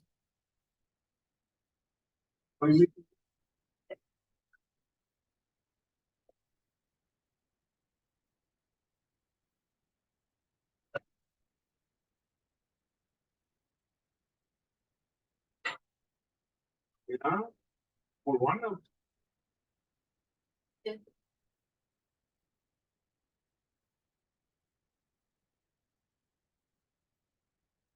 them.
Yeah.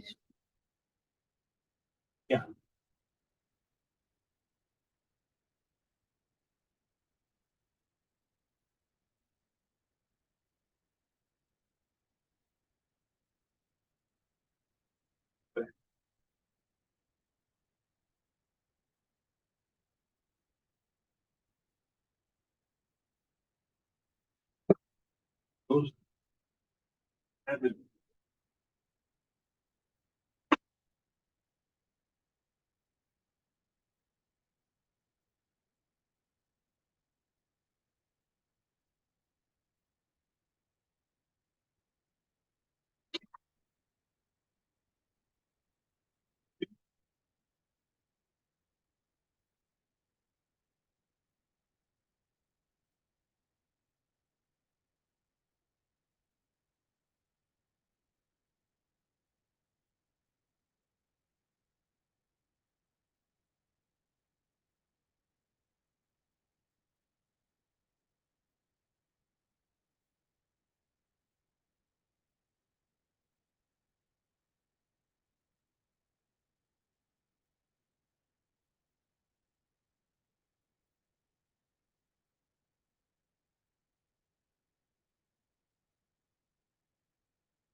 Yeah.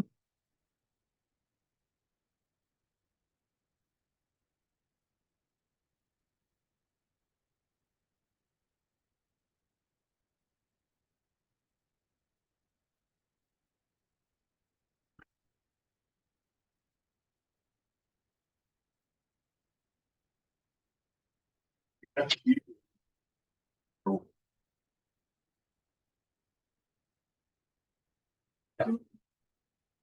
Yeah. Okay.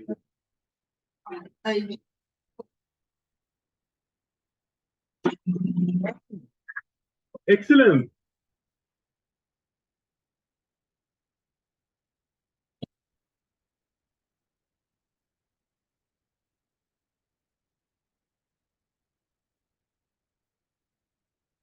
Great. Wow.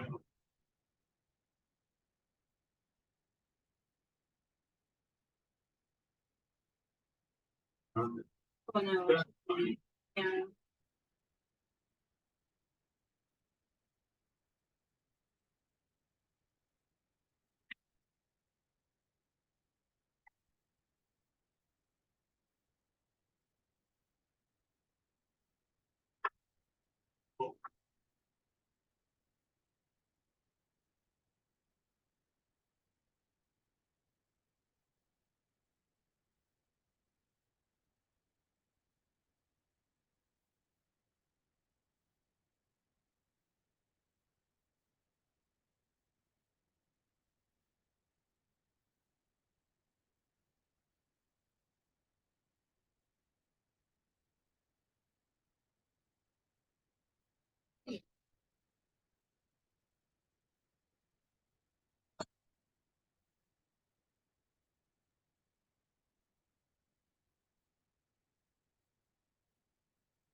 Hmm? Aha.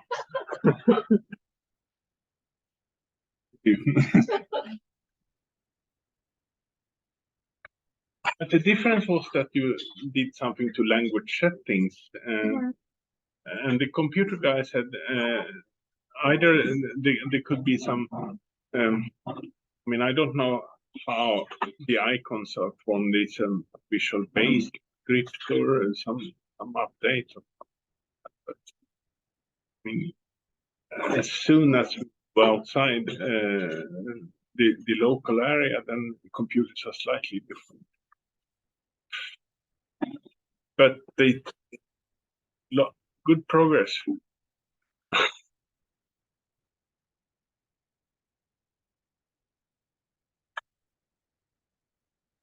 Yeah.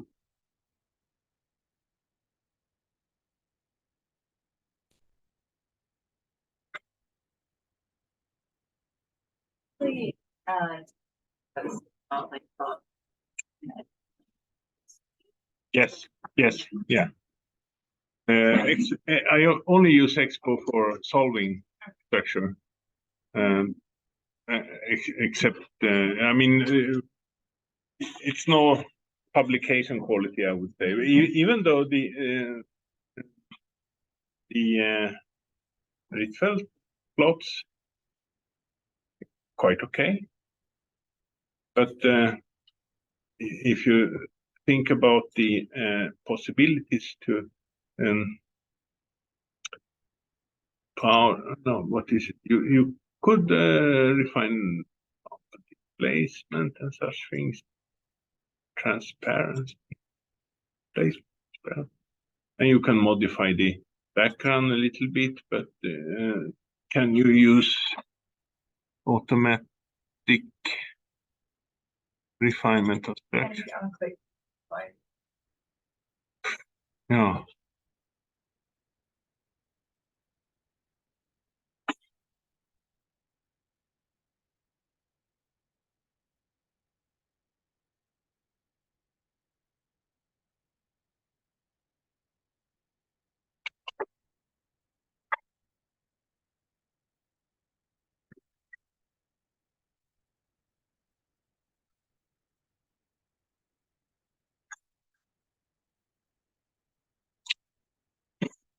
Then what more could be done here?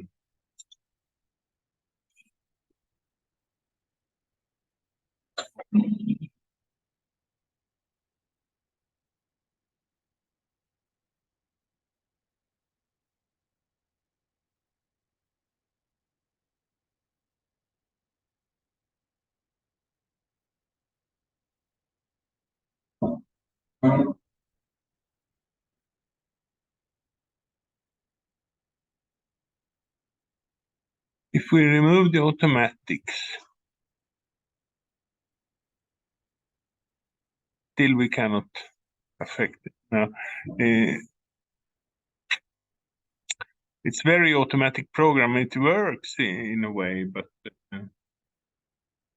for example,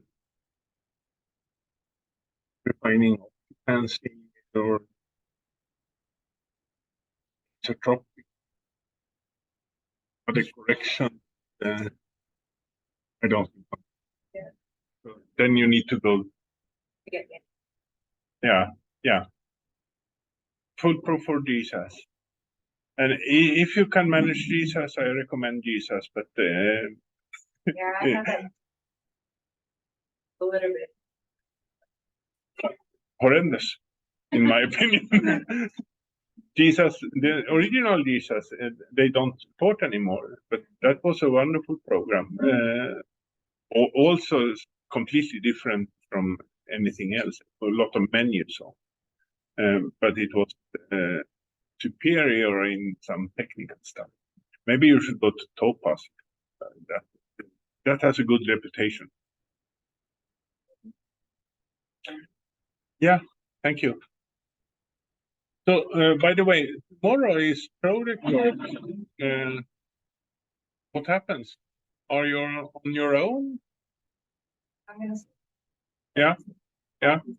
I think if some of you have selected samples and play around with the data that we have, and we see each other next week. I go through some background to Expo.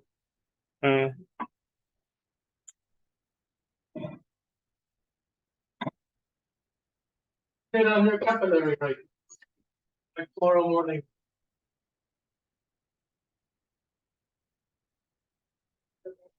Yeah. I'll leave it to you. I think it'll be done like. Yeah, do you have the capillary up on the new machine? Yeah. Very proper.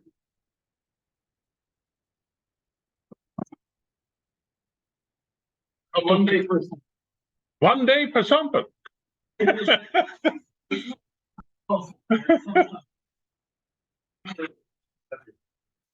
Maybe we should call it, if you have a day.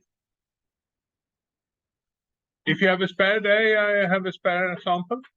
If you have a spare day, I can get you another sample with this hexamethylene tetramine that we don't have any capillary data set.